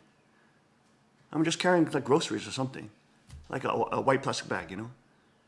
And I look at him, and the guy comes and he's like, hey, Gramps, and the grandpa's like, hi, how you doing?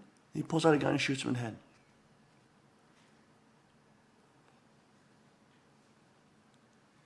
Now, what would you do if somebody approaches you like that, and you're in the la la land of thinking everybody's safe, everybody's won't hurt you?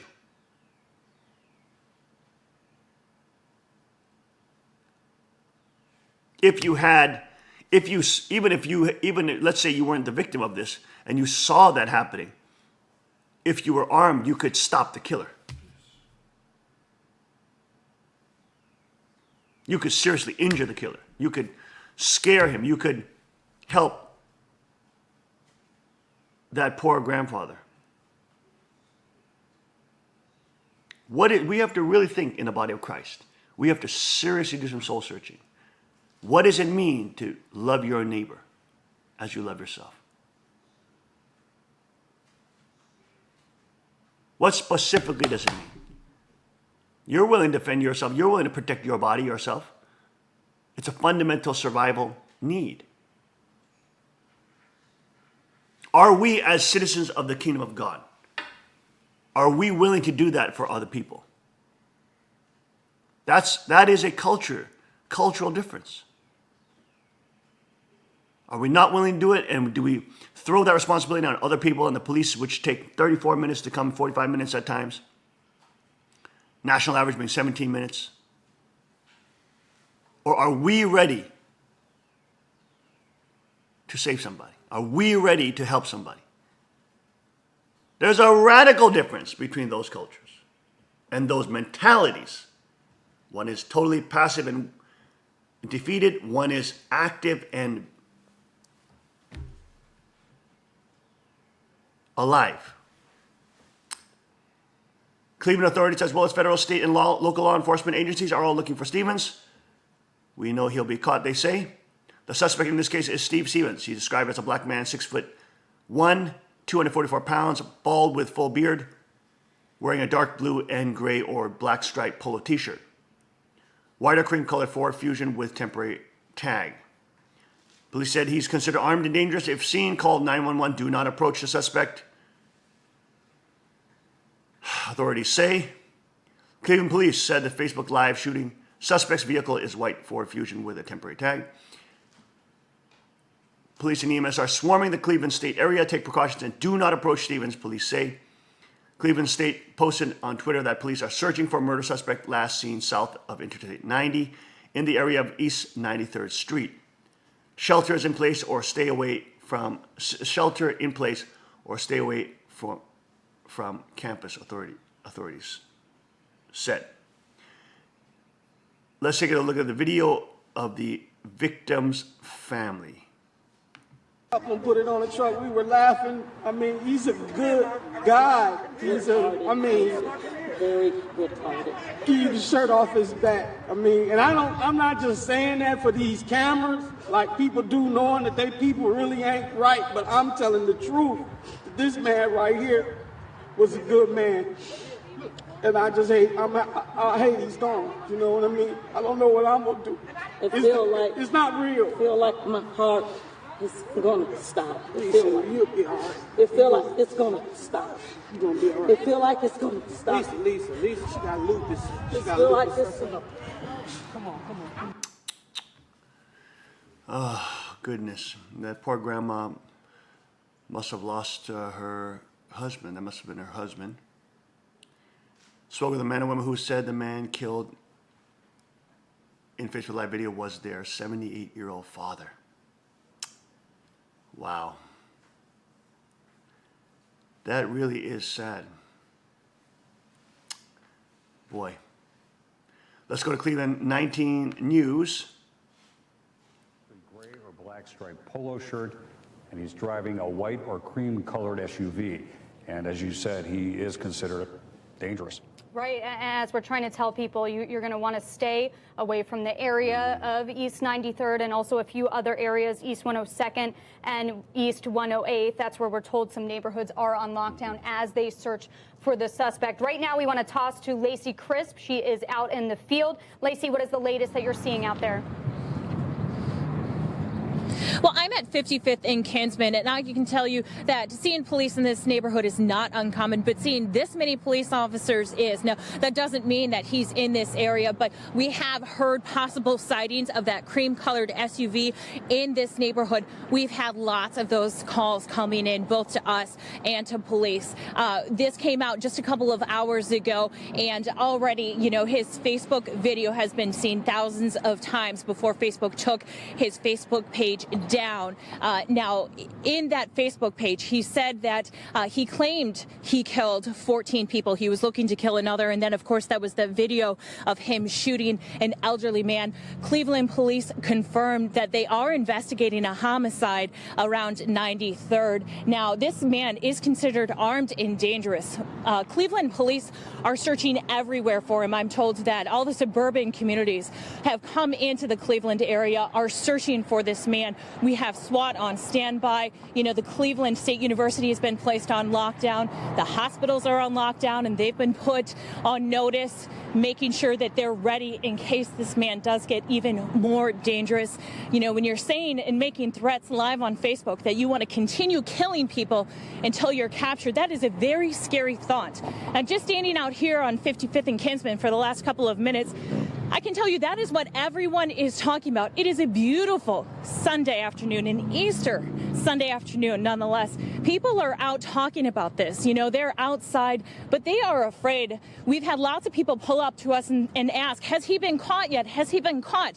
Do you know where he is? So Clevelanders are well aware of what is going on. But again, you don't want to play hero. Cleveland police have made it abundantly clear. This man is armed and dangerous. Do not approach. Let police officers do their job. If you see him, if you think you see him, feel free to call police officers and tell them what you saw, but do not approach him yourself. Sarah?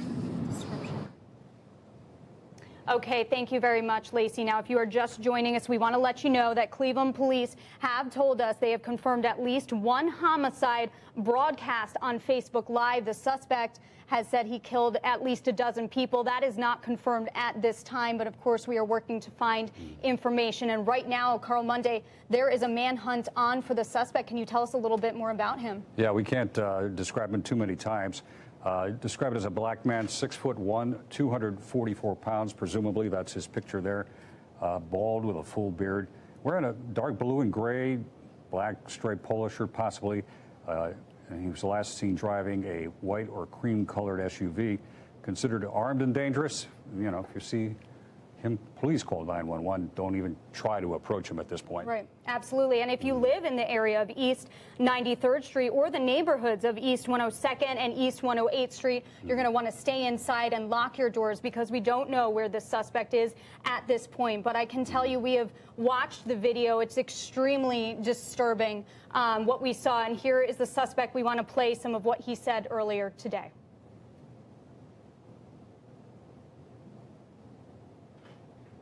All right, it looks like we don't have that for you right now, but I can tell you again, we are trying to find out if, as he said, you know, he killed more than one person, but right now Cleveland police have only confirmed that one person has been killed. And the last location we have is East 55th and Kinsman. Right. And if you're familiar with it, it's right by the interstates there. You have access to I-77, 490, 480, even 71. This happened quite a while ago. He could be long gone by now. Exactly. Yeah. Just driving in, I did see police swarming downtown everywhere. So they're not leaving any stones unturned. They're looking everywhere for this guy. Right. And as you know, at this time the Indians game was going on, so a lot of people downtown, and of course they're taking every precaution to keep people safe. But as we said, we do have some sound from the suspect. We're going to play you that right now.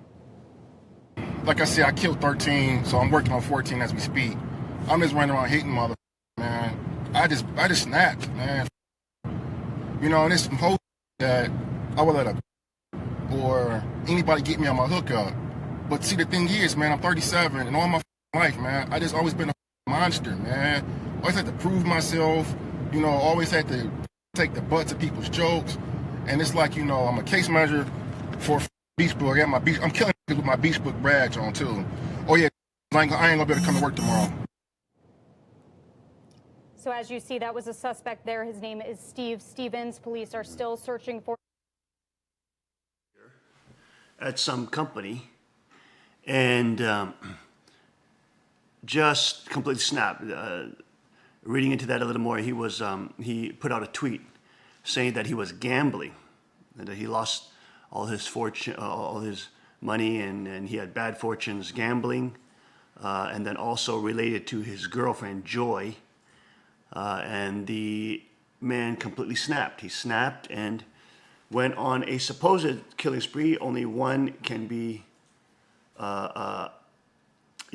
confirmed. Investigators looking for a suspect on 105th Street in Cleveland. So there is a man and killer at large.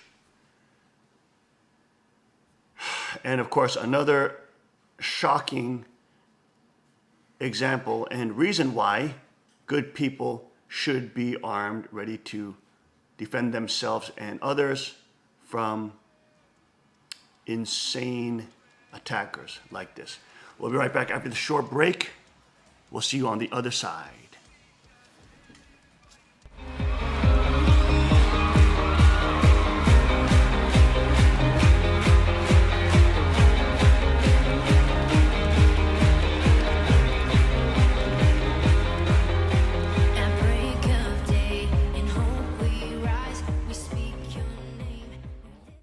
Auto Ordnance, the Carr Firearms Group, with a diverse product line that blends American craftsmanship with cutting-edge technology.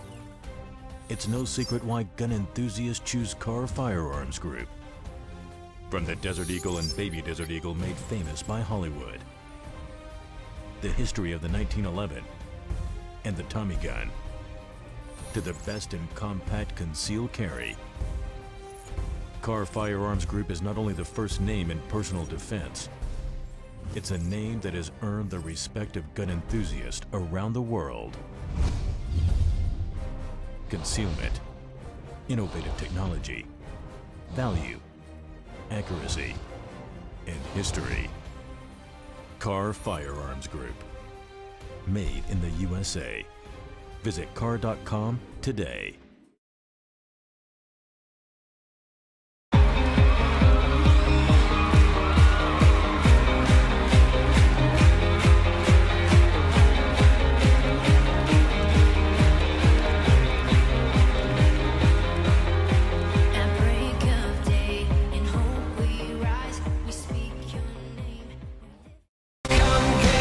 Girls will be queens, wrapped in your majesty. When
with me?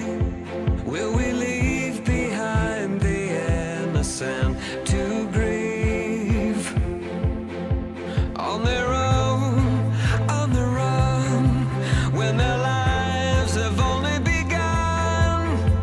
These could be our daughters and our sons. And just like a drum, I can hear their hearts beating. I know my God won't let them be defeated. Every child has a dream to belong and be loved. Boys become kings, girls will be queens, wrapped in your majesty. When we love the least of these, then they will be brave and free. Shout your name in victory. When we love the least of these, when we love the least of these.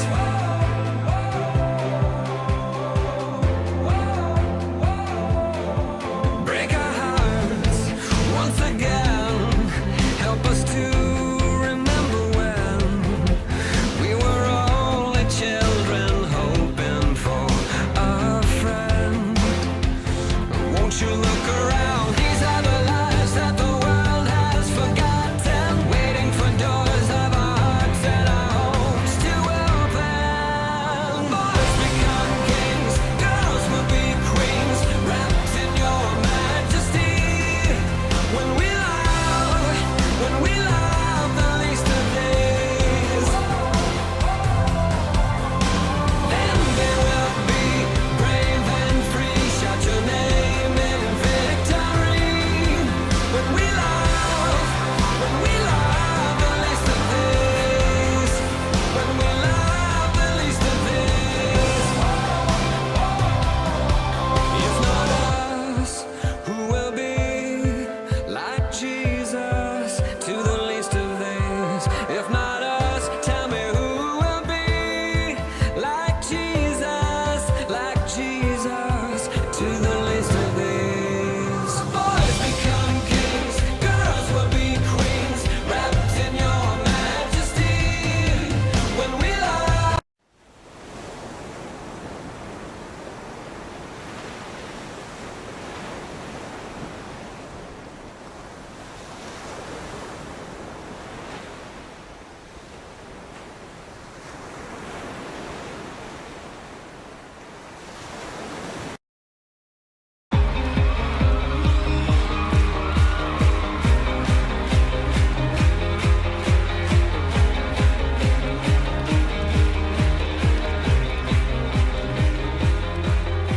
At break of day, in hope we rise, we speak your name.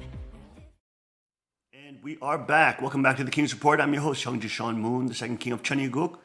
And returning back to this shocking main story, Cleveland Facebook shooting manhunt for Steve Stevens spreads to 5 states after video of pensioner's murder posted online. Let's look at what has happened so far.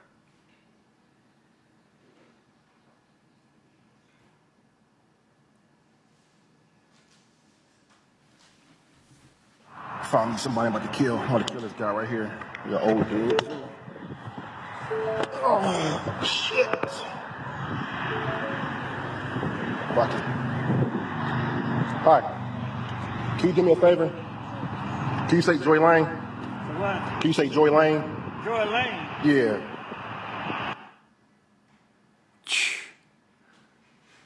Joy Lane was his girlfriend. We've brought everything to bear on this from our federal partners, our state and local partners, and Random everybody is killing. out there looking for Steve. We want this to end with as little,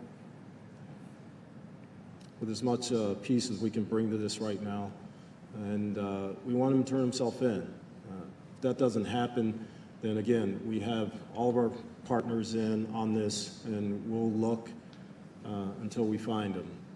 Any word on any other victims? Currently, there are no other victims that we know of. We've checked several locations that were either in the post itself or that we got information about. And so far, there are no more victims that we know that are tied to Steve's in this incident. Goodness. Police have launched a major manhunt for a man who posted a video of deadly shooting on Facebook. Steve Stevens broadcast a random killing of a stranger, Robert Godwin Sr., 74, on Sunday afternoon, and the horrific footage remained online for 3 hours before it was deleted. Stevens, 37, later published another film claiming he had killed 15 more people. Police in Cleveland, Ohio have not yet confirmed his claim and are now hunting Stevens. Police have warned residents in Pennsylvania, New York, Indiana, and Michigan that Stevens could have fled to neighboring states. Mr. Godwin was killed as he walked along the street after eating an Easter meal with his family. He was described as a kind and caring father of 9 who would give you the shirt off his back. Stevens' mother claimed he was shooting people because he was mad with his girlfriend. The pair had recently split, according to reports, and Stephen named his ex in the video in an accompanying Facebook post.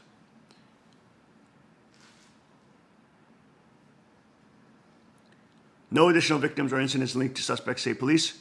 Cleveland police have issued an update saying no additional victims or incidents have been linked. As of now, officers were probing possible links to other incidents after Steve Stevens claimed in Facebook video that he had slaughtered more than a dozen people. Police are holding a press conference at 9 a.m. local time.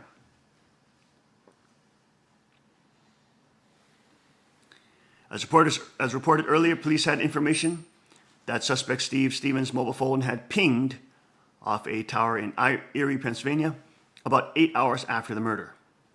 Officers are also investigating a ping that was reported in Parma, Ohio, on the south edge of Cleveland, local media reported.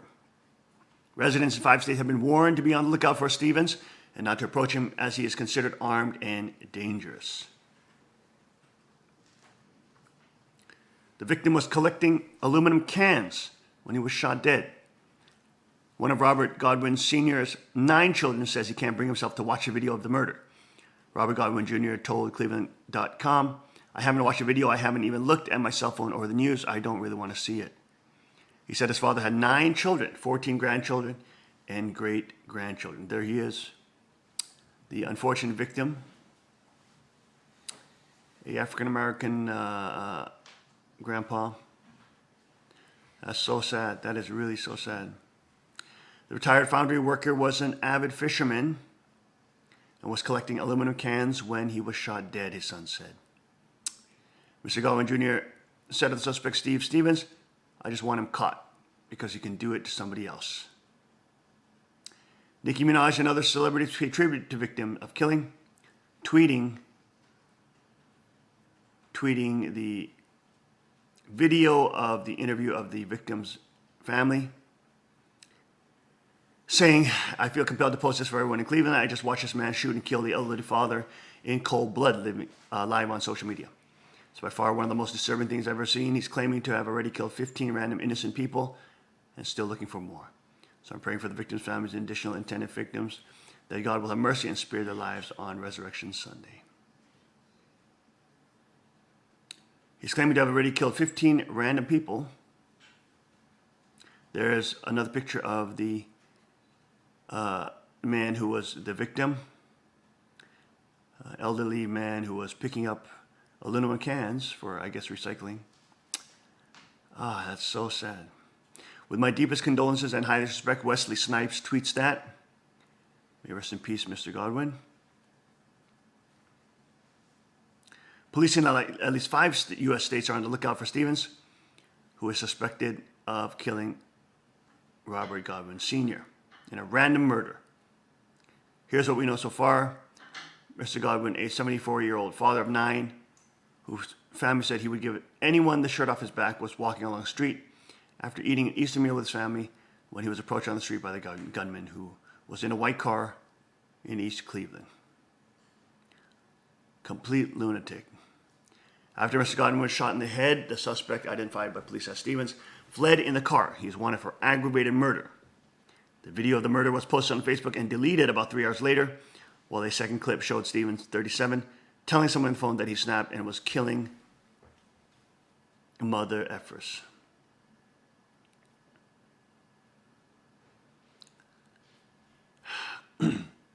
He He claimed he shot 13 people so far, was working on the 14th, but police haven't confirmed that. Stevens' mother later claimed that he was shooting people because he was mad with his girlfriend, and she had urged him to stop. There is his girlfriend, Joy Lane. At least she, I assume, is not one of his victims. That's not being reported yet. No. Stevens and his longtime partner Joy Lane, had recently split, according to reports. Police believe Stevens was driving around a white Ford Fusion at the time of the killing and may have fled to a neighboring state. The suspect's mobile phone reportedly pinged off of Erie, Pennsylvania. So he could be in Pennsylvania as well. Police have taken positions at major intersections around Cleveland as they continue to search for the killer. A local news anchor wrote on Twitter that she noticed an increased police presence on her way to work this morning. Police have received hundreds of tips in their hunt for Stevens, who may have fled to a neighboring state following the shooting.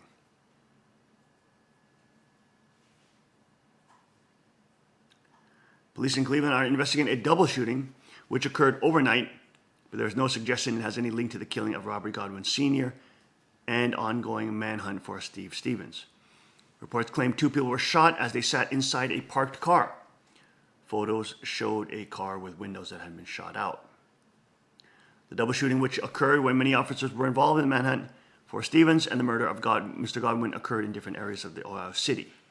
Last year was the deadliest year in a decade in Cleveland, with 136 homicides reported. At least 31 homicides have been reported this year. Of course, Cleveland, Ohio, having one of the toughest gun restrictive laws in the country, as well as Chicago.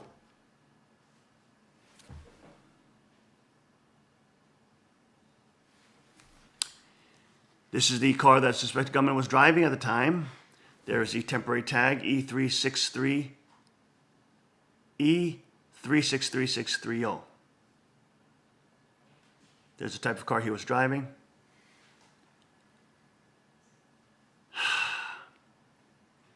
So Joy apparently saw something in this guy that said to herself, "I got to get away from him," and that was obviously a very good decision. That's right. In the footage of the murder, that suspect says he's 37 years old and a case manager at the Children's Mental Health Facility. Children's Mental Health Facility. Wow. That's scary. Case manager. Wow. A spokeswoman for Beechbrook, a behavioral health agency that assists children, teens, and families, confirmed that Steve Stevens is one of its employees.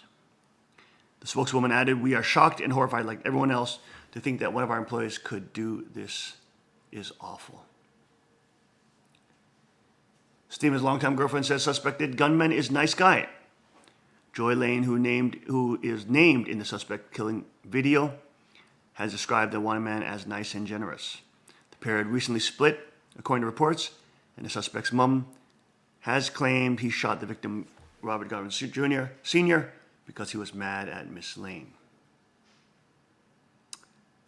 There's the poor man. Miss Lane told CBS News in a text message that they had been in a relationship for several years and she was sorry for what had happened. She added, "My heart and prayers goes out to the family members of the victims. Steve really is a nice guy. He's generous with everyone he knows. He's kind and loving to me and my children.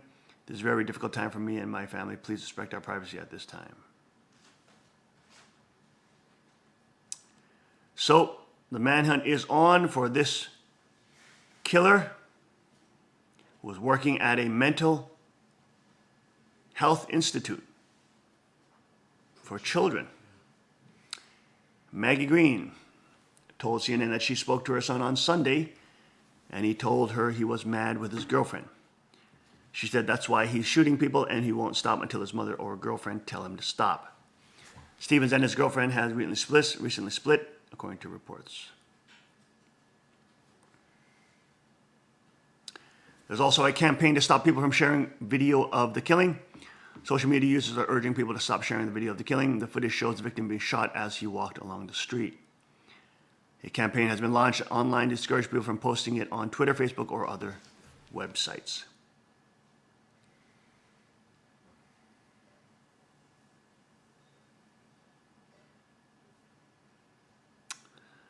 Oh, goodness. There's the grandpa. After I had an Easter lunch, he was walking on his way home.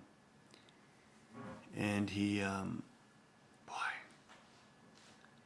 he was cleaning up the trash on the side of the road. Picking up aluminum cans, yeah. Recycling.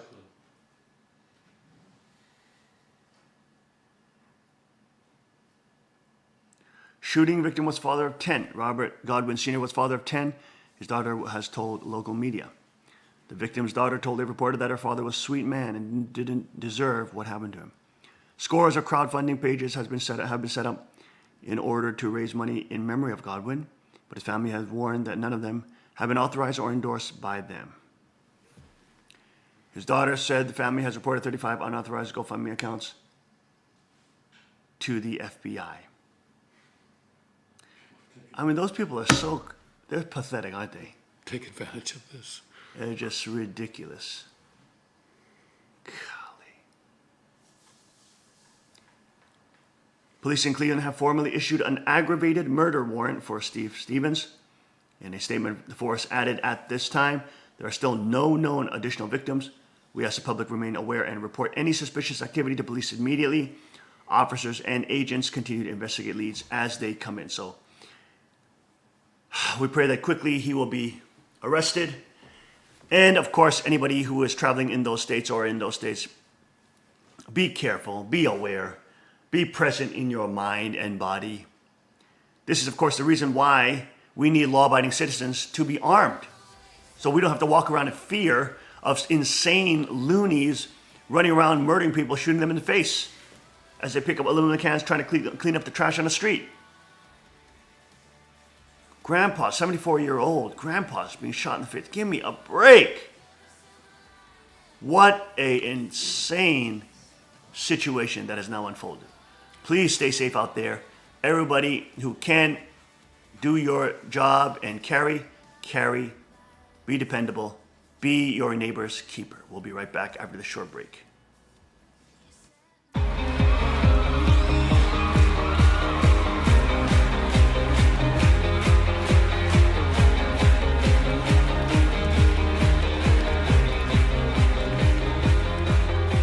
At break of day, in hope we rise, we speak your name. Car Arms, Magnum Research, and Auto Ordnance. The Car Firearms Group.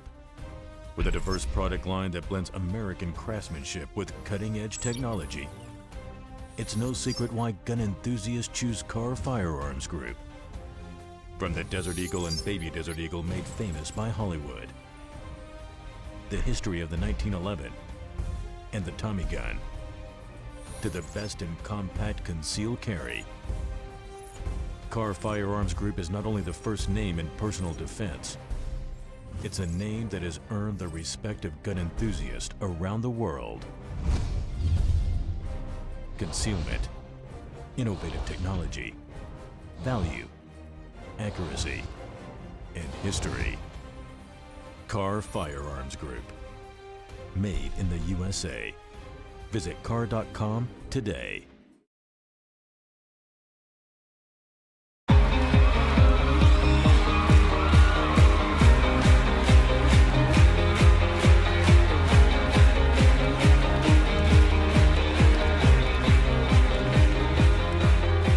At break of day, in hope we rise, we speak your name. And we are back. Welcome back to the King's Report. I'm your host, Cheongjin Sean Moon, the second king of Cheongguk. And going to other top news, right column on Drudge. Who Needs Humans? Reported by The Sun. Incredible video shows an army of orange self-charging robots which sort 200,000 packages a day in a Chinese warehouse. Tiny machines can work 8 hours nonstop and get through 20,000 parcels every single hour. Here's a video of the robots packaging 20,000 packages per hour. Let's take a look at this. This is from Renmin Jibao. When it After comes that to buying a commercial. house, truly. This army of tiny orange robots, which can sort up to 200,000 packages every day in a Chinese warehouse, are providing an alarming glimpse of what the future could hold in factories around the world. Let's take a look at that video.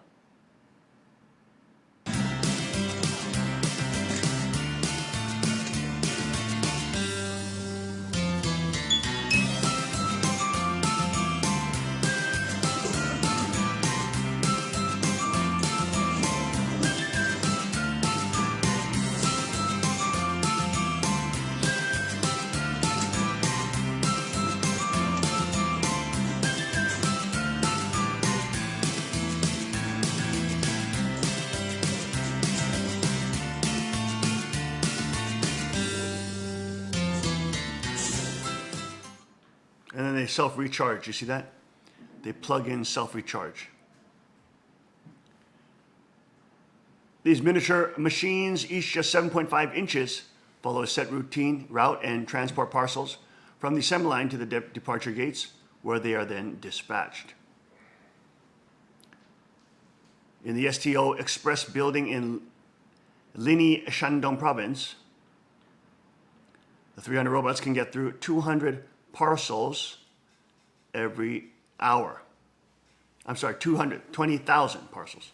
The self-charging workers have saved the company, which has 300,000 employees, a staggering 70% of manpower. They began operating in November last year at 2 of the company's warehouses. The robots can identify the destination of a parcel through a code scan, practically eliminating mistakes. Once fully charged, they can work 8 hours flat. Straight, basically. A spokesman for Hikvision told Mail Online it would take workers 5 hours to sort the same number of packages the robots sort in 3 hours. In addition, workers might make mistakes, handle parcels violently, or become stressed and tired under high pressure. The machines were developed by Chinese digital technology company Hikvision. Chinese manufacturers have been increasingly replacing human workers with machines. The output of industrial robots grew 30.4% last year, reports CNBC. Apple supplier Foxconn last year replaced 60,000 factory workers with robots, according to a Chinese government official in Kunshan, eastern Jiangsu province. The International Bar Association, a global organization for lawyers, claimed in a report that the technological revolution will destroy the workplace as we know it. Its predicted machines are expected to replace 250,000 civil servants to save taxpayers billions by 2030. Of course, they always sell it as if it's going to help the taxpayer, Tim. Yes. See, it's always for the sake of the people. Yes, of course. Always for the taxpayer. Yes, of course. The loving government. Our loving archangel does it for us. He wants to create a state of affairs where people are unemployed. But of course, that's benefits for the benefit of society that we're unemployed. And we have to beg and grovel at the feet of the super rich because they're the ones that can actually see. This is what people don't understand. As Walmart, for example, becomes more automated, as these big conglomerates become more automated, see, they're the only ones with the excess capital to be able to reinvest to buy this technology. What that does, it helps them monopolize because in their industry, they can now be over competitive. They can be greatly competitive. They can now destroy their competition. But the middle-sized and small-sized companies don't have that capital investment to be able to buy this type of technology and or to replace the 1-2 workers. Maybe they have to work their jobs themselves, 10 jobs themselves. So what it really does is the automated system, it strengthens the monopolies of the superclass, which many times have become monopoly by state power, by colluding with state power, getting government contracts with friends and politicians that they bought of, etc., lobby groups, etc. So these are the companies that really benefit from this robotic revolution. In the end, it's not really the customer that benefits because we get stripped of the competition, which produces better innovation, better products and services at lower prices. Okay? That's what people don't understand about the robot industry and the robotics takeover. This is not beneficial in the end to the end user, the client. This is most beneficial to the conglomerates, the monopolies, because they are able to drive out their middle and small business competitors. But in the end, who suffers because of that? because most of the innovation is done by the small companies, middle-sized companies, which are innovating and trying to compete with the large monopolies. It's the monopolies that get lazy if the competition is removed, and they produce lower and lower quality products for higher and higher prices. And if they're able to completely monopolize, as you see in North Korea or different communist states like that, where government contracts under government family or connections are the ones that give you the contract to be the CVS of the nation, for example, everybody has to shop there. Everybody has to buy the products there. Everybody's forced and funneled into buying that monopoly spread, that products. So what happens to the product quality? And what happens to the prices? Well, the product quality drops and the prices raise. And this is what people must understand about the robotics industry. This is not cool. By replacing human beings, by making more unemployed people, it not only does that, it doesn't only remove people from the labor force and create more unemployment, it also destroys middle and small-sized companies, which are really the bedrock of any burgeoning society which is going to create technology and innovation. You need to have the maximum amount of people who are, for example, skilled in IT or creative in IT or whatever, who are in that field trying to innovate and trying to create better products and services for their end user client. And in the end, it's that end user that benefits from that competition, because then we get better product service for lower prices. So these orange robots seem to be cute, seem to be perfect, seem to be replacing 60,000 plus workers and 250,000 workers by 2030, which means by 2020. That's what it means. It means faster than that. They always overestimate because they know people will start getting upset about it, because it will make them unemployed. They will be replaced by robots. And so it doesn't only harm the aspects that we talked about in terms of small and large, medium-sized business. In terms of it also strengthens monopolies, get rid of competition. It destroys competition. It creates funnels where monopolies can enrich themselves and gorge themselves off the population. But not only that, what it does by replacing the low-wage worker, okay, by getting rid of the low-wage worker and replacing them by robots, what you do is you destroy the entry point for many young people who are entering into any industry, okay? Because when you enter into any industry, you usually start at the bottom. And as these bottom positions are being filled with robots, now the young people are going to have a harder time being employed and getting the payback that they've got from their university educations, which have put them already into debt for the next 20 years. You see? So in the end, it not only harms the end user of these products and services, it not only harms the industry by getting rid of both the middle and small size competitors, it not only harms the end user because not only of higher prices, but because of less innovation. It also harms not only the employees who directly lose their jobs in competition with these robots, but it's also the opportunity cost of the future employees, the young people who can get a foot in that industry or foot in the doorstep of that industry and then later on become a Bill Gates of that industry. If they were allowed to get into it from a low position first, at least in the door, that door is now shut down. And this is a direct byproduct, for example, of the minimum wage laws, all these kind of things. The minimum wage laws not only harm end users and our clients and customers. The minimum wage laws also harm young people from entering into an industry, getting part-time work when they're 15, 14, 16 years old. So this has the same kind of social economic dynamics as we can see that are destructive to real prosperity and economic freedom. Chen Guk, of course, would not allow these type of monopolies to, of course, collude with the government, so they won't get in the position they are. And, of course, it would not ban them from using robots, but there would be so much more innovation and competition within industries that other companies would be able to provide for employment for those human beings. But again, this has devastating impacts on the world economic markets. As International Bar Association claims, the technological revolution will destroy the workplace as we know it. In other news, reported by the AP, Turkish opposition urges board to cancel referendum result. Ankara, Turkey.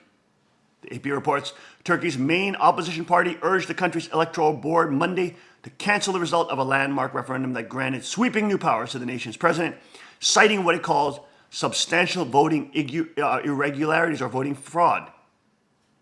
Of course, Erdogan is essentially calling for the substantiation of the Turkish caliphate, the resubstantiation, the resurrection on Easter Sunday, not of Jesus Christ and the celebration of Christ, but of the caliphate, the satanic, demonic caliphate, or the pale horse, green horse of the four horsemen of the apocalypse. Erdogan being a Muslim Brotherhood supporter and ISIS supporter and Saudi-backed Wahhabi supporter. Complete ISIS supporter terrorist. Now getting massive new powers in Turkey. Essentially now trying to establish the Muslim caliphate. The fact that this is a NATO country is concerning. And it's a NATO country. My goodness, give me a break. ISIS supporting NATO country. Give me a break. We'll be right back after this break.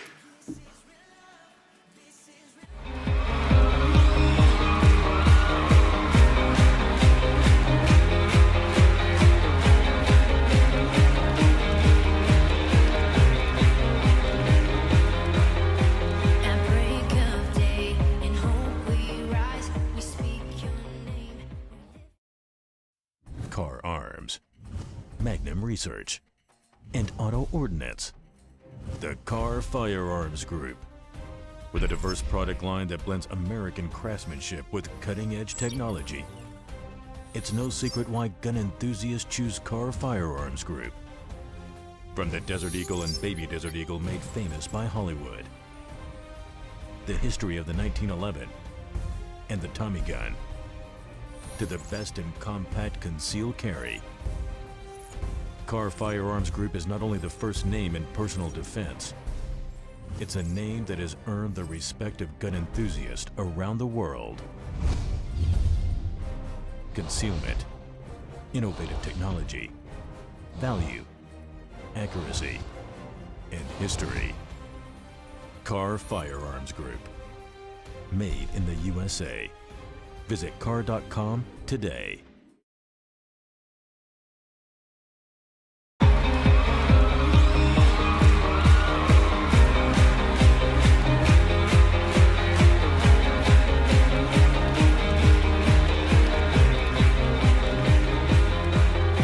At break of day, in hope we rise, we speak your name. And we are back. Welcome back to the King's Report. I'm your host, Young Sean Moon. We're breaking down the Turkey situation now with the uprising caliphate, the reinstatement of the culture of the caliphate with Saudi-backed Wahhabism and Turkey. Turkey's electoral board confirmed the yes victory in the referendum and said the final results would be declared in 11 and 12 days.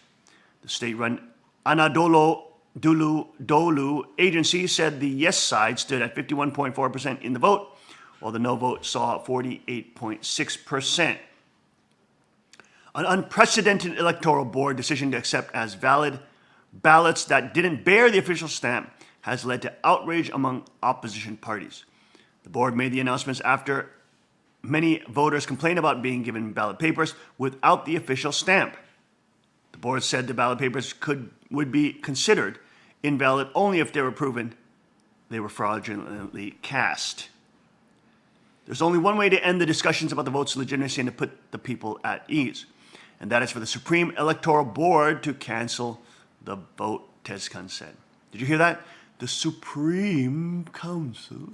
The Supreme Electoral Board. There it is. He said it was not possible for authorities to determine how many ballot papers may have been irregularly cast. Electoral Board head Sadi Guvan rejected opposition claims of foul play. saying none of the ballot papers that were declared valid was fake or fraudulently cast. Of course, you're supposed to just trust him because he's part of the government of the Caliphate of Turkey, which is ISIS backing, Muslim Brotherhood backing, Saudi Wahhabi funded political Satanists. Guvan said the decision was taken so voters who were by mistake given unstamped ballot papers would not be victimized. The ballot papers are not fake. There is no reason for doubt, Guvan said. Earlier, Tezcan said any decision that changes Turkey's political system to such a vast extent should have been passed with an overwhelming endorsement.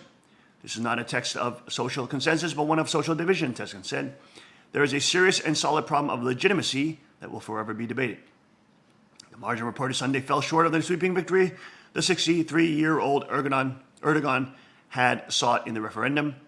Nevertheless, it could cement his hold on power in Turkey for a decade and is expected to have a huge effect on the country's long-term political future and its international relations. I suspect the result was narrower than what Erdogan expected, said Howard Eisenstadt, associate professor of Middle East history at St. Lawrence University in Canton, New York. Erdogan has ruled with a narrow victory before. He does not see a narrow victory as anything less than a mandate. His tendency has been not to co-opt the opposition, but to crush it. The referendum approves 18 constitutional amendments that will replace Turkey's parliamentary system of governance with a presidential one. There it is, a dictatorship. The new presidential system takes effect at the next election, currently slated for 2019.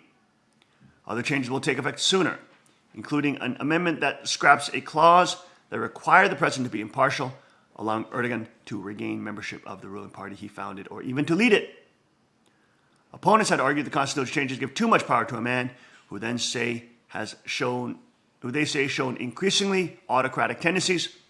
The referendum campaign was highly divisive and heavily one-sided, with the yes side dominating the airwaves and billboards. Supporters of the no vote complained of intimidation, including beatings, detentions, and threats. CHP legislator Utku Kakirozer told the Associated Press his party would file official objections Monday to results at local electoral board branches before taking their case to the Supreme Electoral Board. At the moment, this is a dubious one, he said. The country's pro-Kurdish party said it may take the case to the European Court of Human Rights if the Electoral Board does not reverse its decision and nullify the ballots lacking the official stamps. The Organization for Security and Cooperation in Europe, whose monitors observed Sunday's vote, were to announce their findings later Monday on how the ballot was carried out. In Istanbul, hundreds of demonstrators opposed to the amendments marched in a central neighborhood late Sunday, clanging pots and pans. Ismail Kalizan, an Ankara resident, accepted the results with grace. Even though I choose no, and the result came out yes, I wish the best for our country. An Istanbul accountant, Mite Kaya, was worried about his country's future. I don't see the country is going down a good path, he said. Sitting by the Bosporus, Tayyip Erdogan may have done more good than the other big players of Turkish politics, but I think of Tayyip Erdogan as just the best of the worst. Many pro-government newspapers praised the result. The Sabah newspaper's headline read, "A popular revolution." The Sosku newspaper, one of the few newspapers critical of Erdogan's government, referred to the alleged irregularities and asked in its headlines, "Is your conscience at ease?" There you go, happening in Erdogan. Just one or two paragraphs from this Wall Street Journal article on the same issue. Among Mr. Erdogan's first move Sunday night was to say he would seek to reinstate the death penalty, which Turkey scrapped as a condition for starting accession talks with the EU. There they go. German Chancellor Angela Merkel said such a step is in no way compatible with EU membership. Other officials have said it would mean the immediate end of accession talks. So it looks like Turkey's not going to become a member of the EU. They should not, yes, they should not. Of course, what a change of events, but of course, one that Erdogan has been working on very diligently now, putting the infrastructure in for his takeover of Turkey, completely solidifying its process out of modernization back into the caliphate model. Go ahead. He probably start sending more refugees or ISIS fighters into Europe now. There's already 6 million Turkish residents in Europe. And of course, he's saying that they should be activated. Oh, is that in just Britain? Well, I was not just the Turkish residents, but the refugees coming through Turkey to Europe. Right. They've been holding them back under an agreement with Europe, but now he just let them go through. Yeah. Of course, Erdogan also suggesting to the Turkish residents of Europe that they should rise up and support the caliphate and rise up and wish and to start the destruction of Europe. This is not only a warmongering, autocratic dictator, but one that is trying to evoke the sentiments of Muslims to believe in their caliphate when they were again one of the imperial powers of the world. What is it with these political Satanists and their throwbacks and lust for their resurrection of their centralized, hegemonic, imperialistic, women-raping, slave-taking, pedophile, network history? Always trying to yearn and hearken back to when Satanism is powerful. Totally demonic, completely one of the four horsemen. Death and hell follows behind the green horseman. We'll be right back after this short break.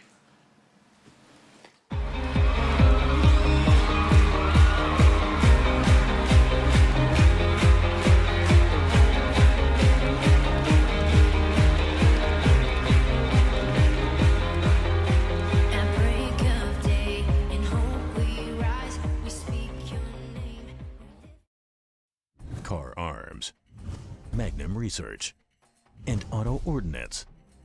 The Car Firearms Group, with a diverse product line that blends American craftsmanship with cutting-edge technology. It's no secret why gun enthusiasts choose Car Firearms Group. From the Desert Eagle and Baby Desert Eagle made famous by Hollywood, the history of the 1911 and the Tommy gun, to the best in compact concealed carry.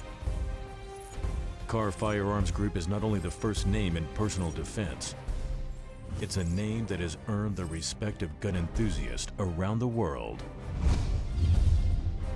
Concealment, innovative technology, value, accuracy, and history. Car Firearms Group. Made in the USA. Visit car.com today. Car.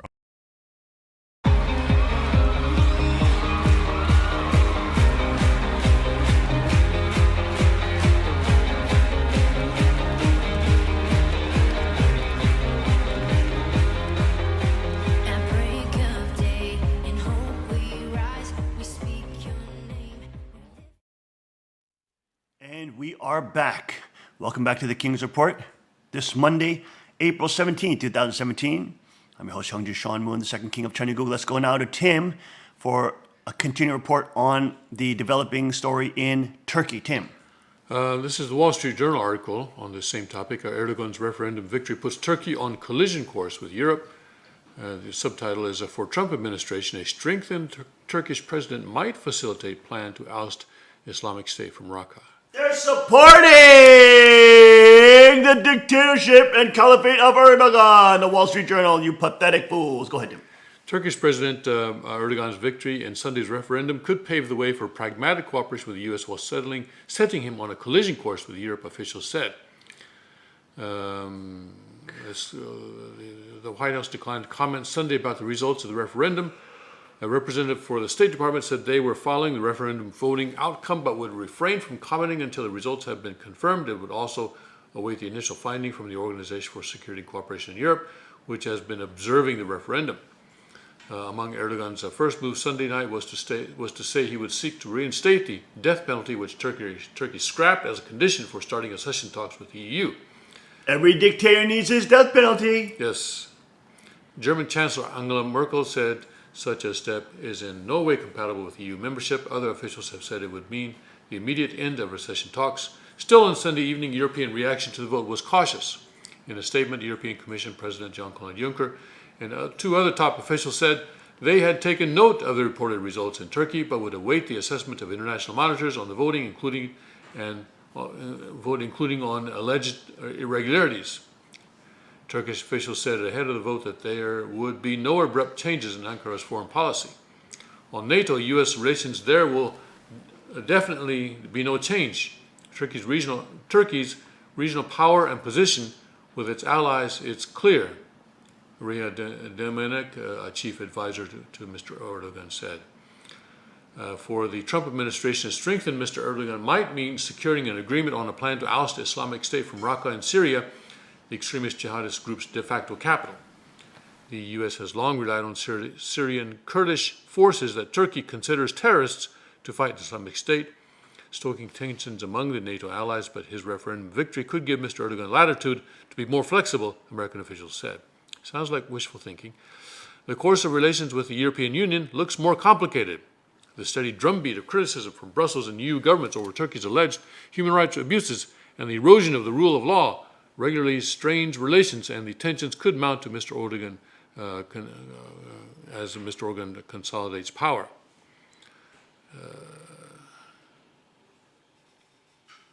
Okay, I just lost the article. They want me to sign in now in order to read the rest of it. Turkey is a part of NATO as well. Yes. When there is a war done by one party, one NATO member. Well, if they're attacked. If they're attacked, then yeah. If they attack that's a someone else, I consent. don't think it applies. But and the reason that Turkey's a NATO member is because it's on the southern flank of the Soviet. It was on the southern flank of the Soviet Union. The gateway into, yeah. Right, and so of course the U.S. was flying U-2 spy planes out of Turkey, and that's the one that got caught during the Kennedy administration.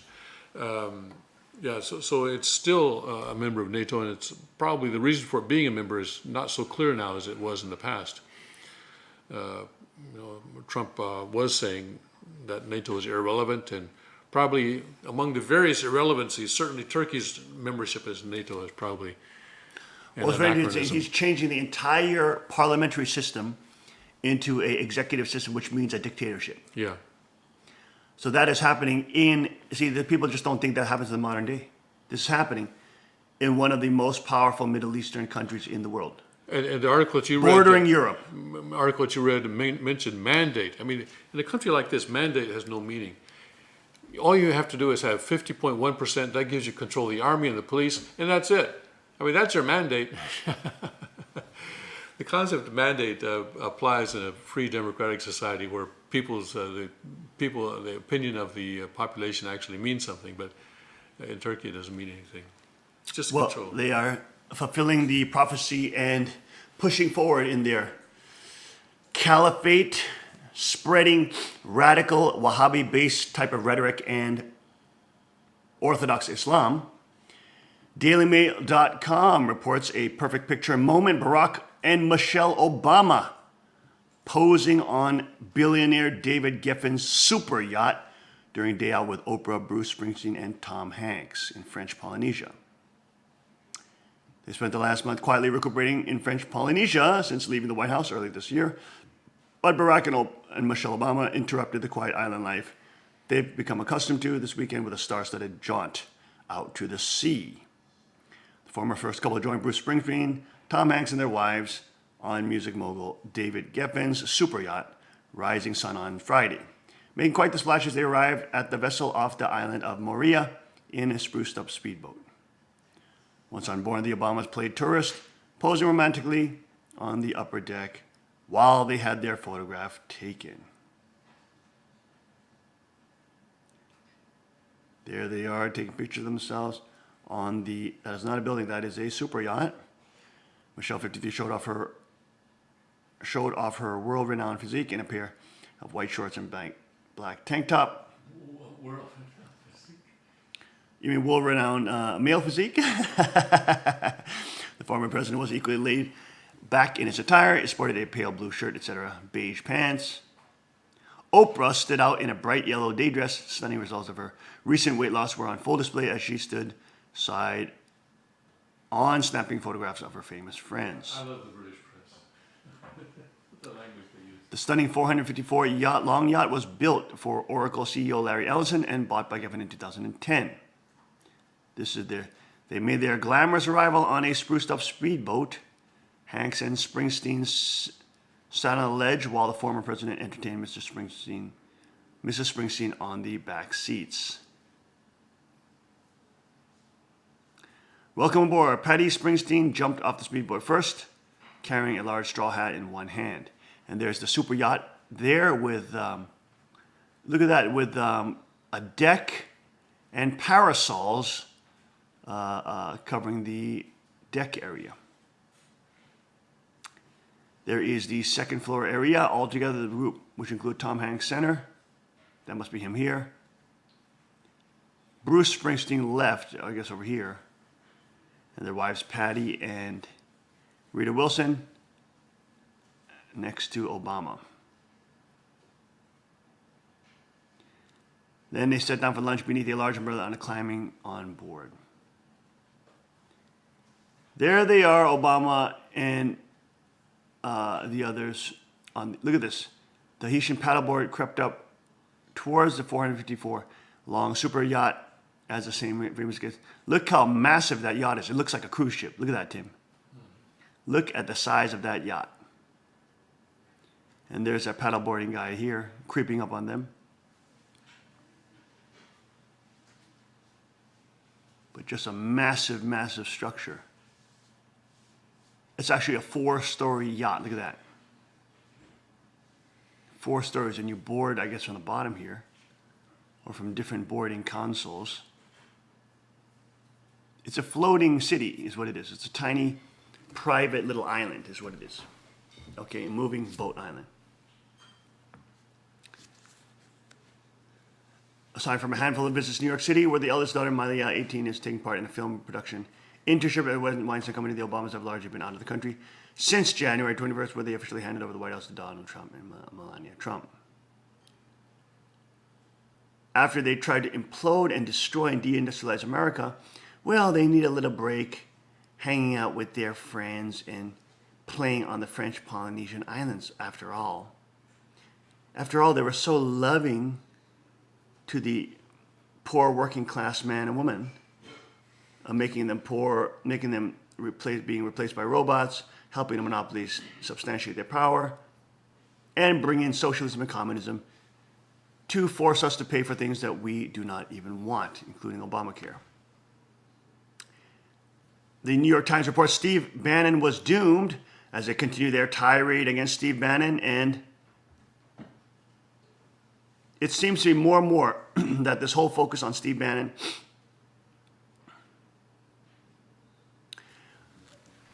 is the leftist media hype trying to exacerbate a wound and or a callus and trying to make blood flow as much as they can. If you're any student of politics, you know Steve Bannon on the cover of Time magazine in early February, the great manipulator they called him, and knew to start the countdown then. As if Time magazine determines who Trump will choose and who won't choose. Dead strategist walking. He'd crossed the line that a politician's advisors mustn't, to a place and prominence where only the most foolish of them tread, or at best he'd failed to prevent the media from tugging him there. He was fine so long as he was a whisperer on the campaign trail on the Potomac. You can whisper all you want. It was damned the moment he was cast as a puppeteer. That means there's a puppet in the equation, and no politician is going to accept that designation. Least of all, one who stamps his name in gold on anything that stands still long enough to be stamped. Or whose debate performance included the repartee, no puppet, you're the puppet. This is, of course, an attempt to legitimize Time and try to pretend that it has any power, real power or sway amongst the American population and or voting class. The reality is, that it's the left. And there are some in the freedom movement that say that Trump is playing ninth dimensional chess or sixth dimensional chess. And that the whole ruckus between Bannon and Ivanka and Kushner is merely a ploy he's letting the media focus on so that they can hyper-focus on them and try to tear them apart when Trump really behind the scenes sees the struggle, but that he understands that the problem behind this was Cernovich, Mike Cernovich saying this. Mike Cernovich was saying this. I think he's connected with Zero Hedge, but he was saying that he believes that it's media hype. The media is trying to focus American people and our people on Steve Bannon and Kushner's war, when the real war is what is happening is Trump's being taken over by the Republican rhinos with General McMaster. General McMaster, because they've already got rid of Flynn, is starting to dominate the conversation. Between even Mattis and Rex Tillerson, who are now starting to lean towards McMaster. McMaster being a real sort of neocon war desire. I wouldn't say he's as much as McCain, but certainly in the neocon camp. And the real story there that the liberal lunatics and the Republican rhinos don't want you to focus on is the fact that McMaster is growing in power. McMaster is growing in influence. In fact, when you see statements from the White House, you see McMaster speaking many times more than Mattis or Tillerson. So that seems to be the disturbing aspect within the White House, not necessarily the battle between Bannon and Kushner. Many close people to Trump say Trump is extremely loyal and that he is very loyal to Bannon. When Bannon had a radio show coming on his show all the time. However, nobody knows because that whole White House is a hornet's nest hive, and they're going to have 50 million different types of lobby groups and interest groups trying to play political strings on everybody. In the end, it's not Trump that is being puppeted by Steve Bannon. It is the White House that is being puppeted by all these lobby groups and or interest groups that are trying to buy off the presidency. Trump is, of course, delivering on 90% of his promises domestically in terms of foreign policy. Remains to be seen. But there are many issues and walls and obstacles, impediments before Trump in terms of foreign policy. And it seems to be the fact that Jared Kushner is rising with the help of General McMaster and Dinah Powell to take over the foreign policy department and or at least have massive influence in the foreign policy department, which then puts at risk many of Trump's promises that he made along the campaign trail and puts at risk many of the confidences that he built up within his voter bloc in America.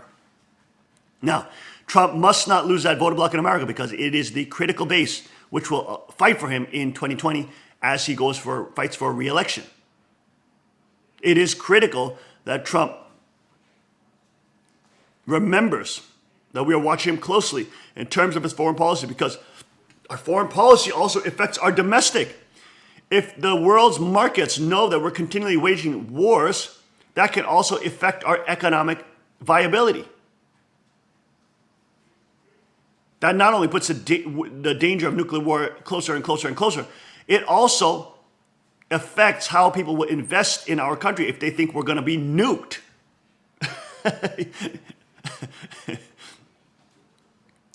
So there is a great battle going on for the presidency and the White House, for the ear of the president. Here, of course, Time Magazine is trying to prop up the New York Times here is trying to prop up its cohorts in the communist coup that it tried to lead with Hillary Clinton, trying to prop up Time Magazine, trying to pretend that it still has a clout, and it's at the front page of Time is really what did Steve Bannon in. Give me a break. The real issue swirling in the vortex of the White House is political Satanism and the spiritual powers behind it trying to take over the White House because Trump has at least an inkling of patriotism and goodness in his heart and righteousness that he wants to see the American people not go poor, not be impoverished, not be destroyed, not be deindustrialized, not be imploded from outside by foreign powers, foreign insurance and health companies, Bilderberg Group, Davos Group, and the UN. He has inklings of patriotism. He has a heart. He has a soul. He's not completely sold out, which is the reason why they hate him. And that's also one good sign. One good sign is that we still see the establishment hates him, except for when he bombed Syria, blaming Assad for the chemical attacks when that was so obviously a false flag. Now, British Parliament members coming out saying that it's a false flag. And probably done by ISIS. Ron Paul saying that from the very beginning. But when you had McCain and Hillary and all these demons applauding for that, that you know is a bad sign. In other news by the Washington Post, protests sweeping South America show rising anti-government anger.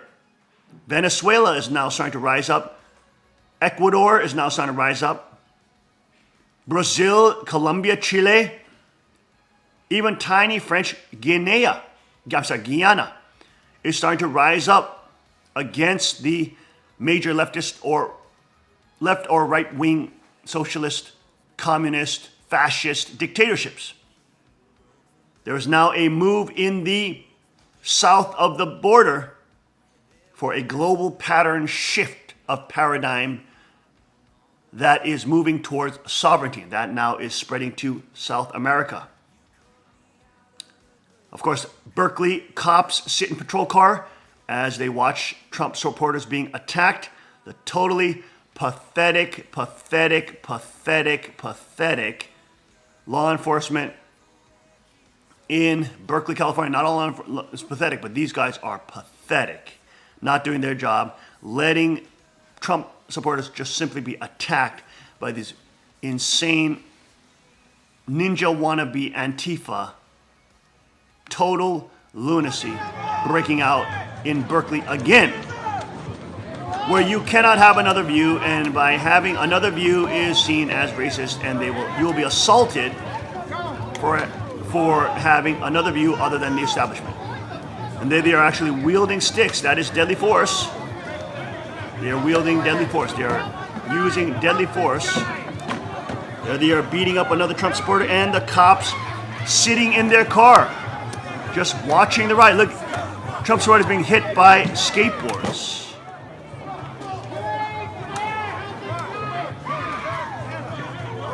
Utter chaos being done in Berkeley.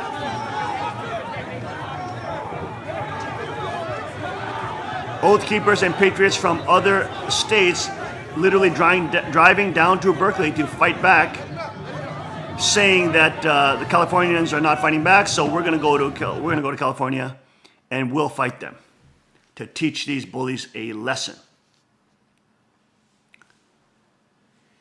Very, very disturbing that the law enforcement is not doing their job. Bride and groom booted off United flight in Houston. Another scandal by United. Unbelievable. You know, I think some people are trying to get their own 15 minutes of fame by saying, let's go to United, let's cause some trouble and get our names into the news. What happened here? I'm a little bit suspicious here. The bride and groom headed to Costa Rica for their wedding got kicked off on Saturday afternoon. The couple, along with their friends, were flying from Salt Lake City, had a layover at George Bush International Intercontinental Airport. Michael Hull, the groom, said he and his fiancée, Amber Maxwell, were the last to board the plane. According to Hull, they noticed a man was spread across their row, napping when they approached their seats 24B and C. Not wanting to wake him, Hull said they decided to sit A3 rows up in seats 21B and C. He said they didn't think it would matter because the flight was half full with multiple empty rows. We thought not a big deal. It's not like we're trying to jump up into first class seat or anything. We were simply in an economy row, a few rows above our economy seat. In a Boeing 737-800 like the one the couple was on, United considers row 21 economy plus an upgrade.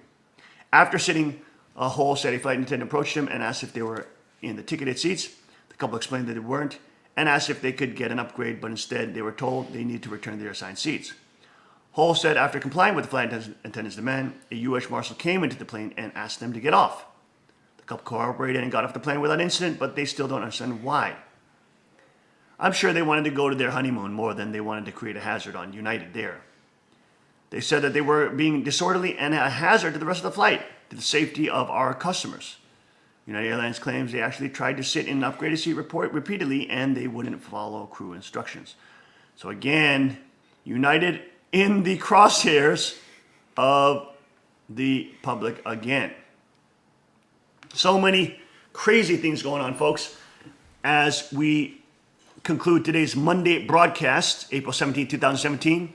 Thank you for joining us again. Please pray for our president. Please pray for the Korea situation.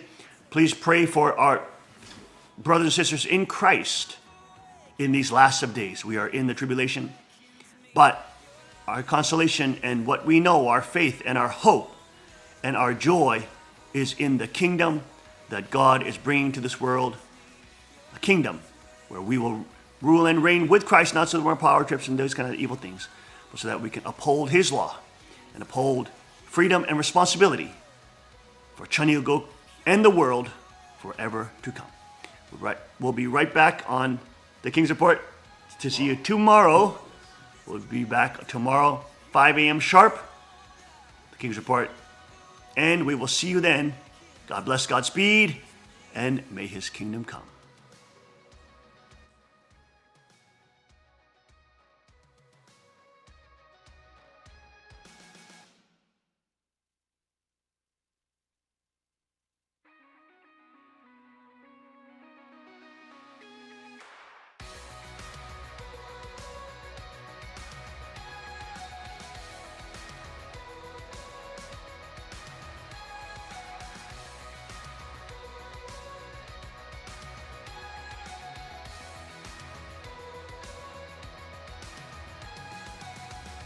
There were walls between us.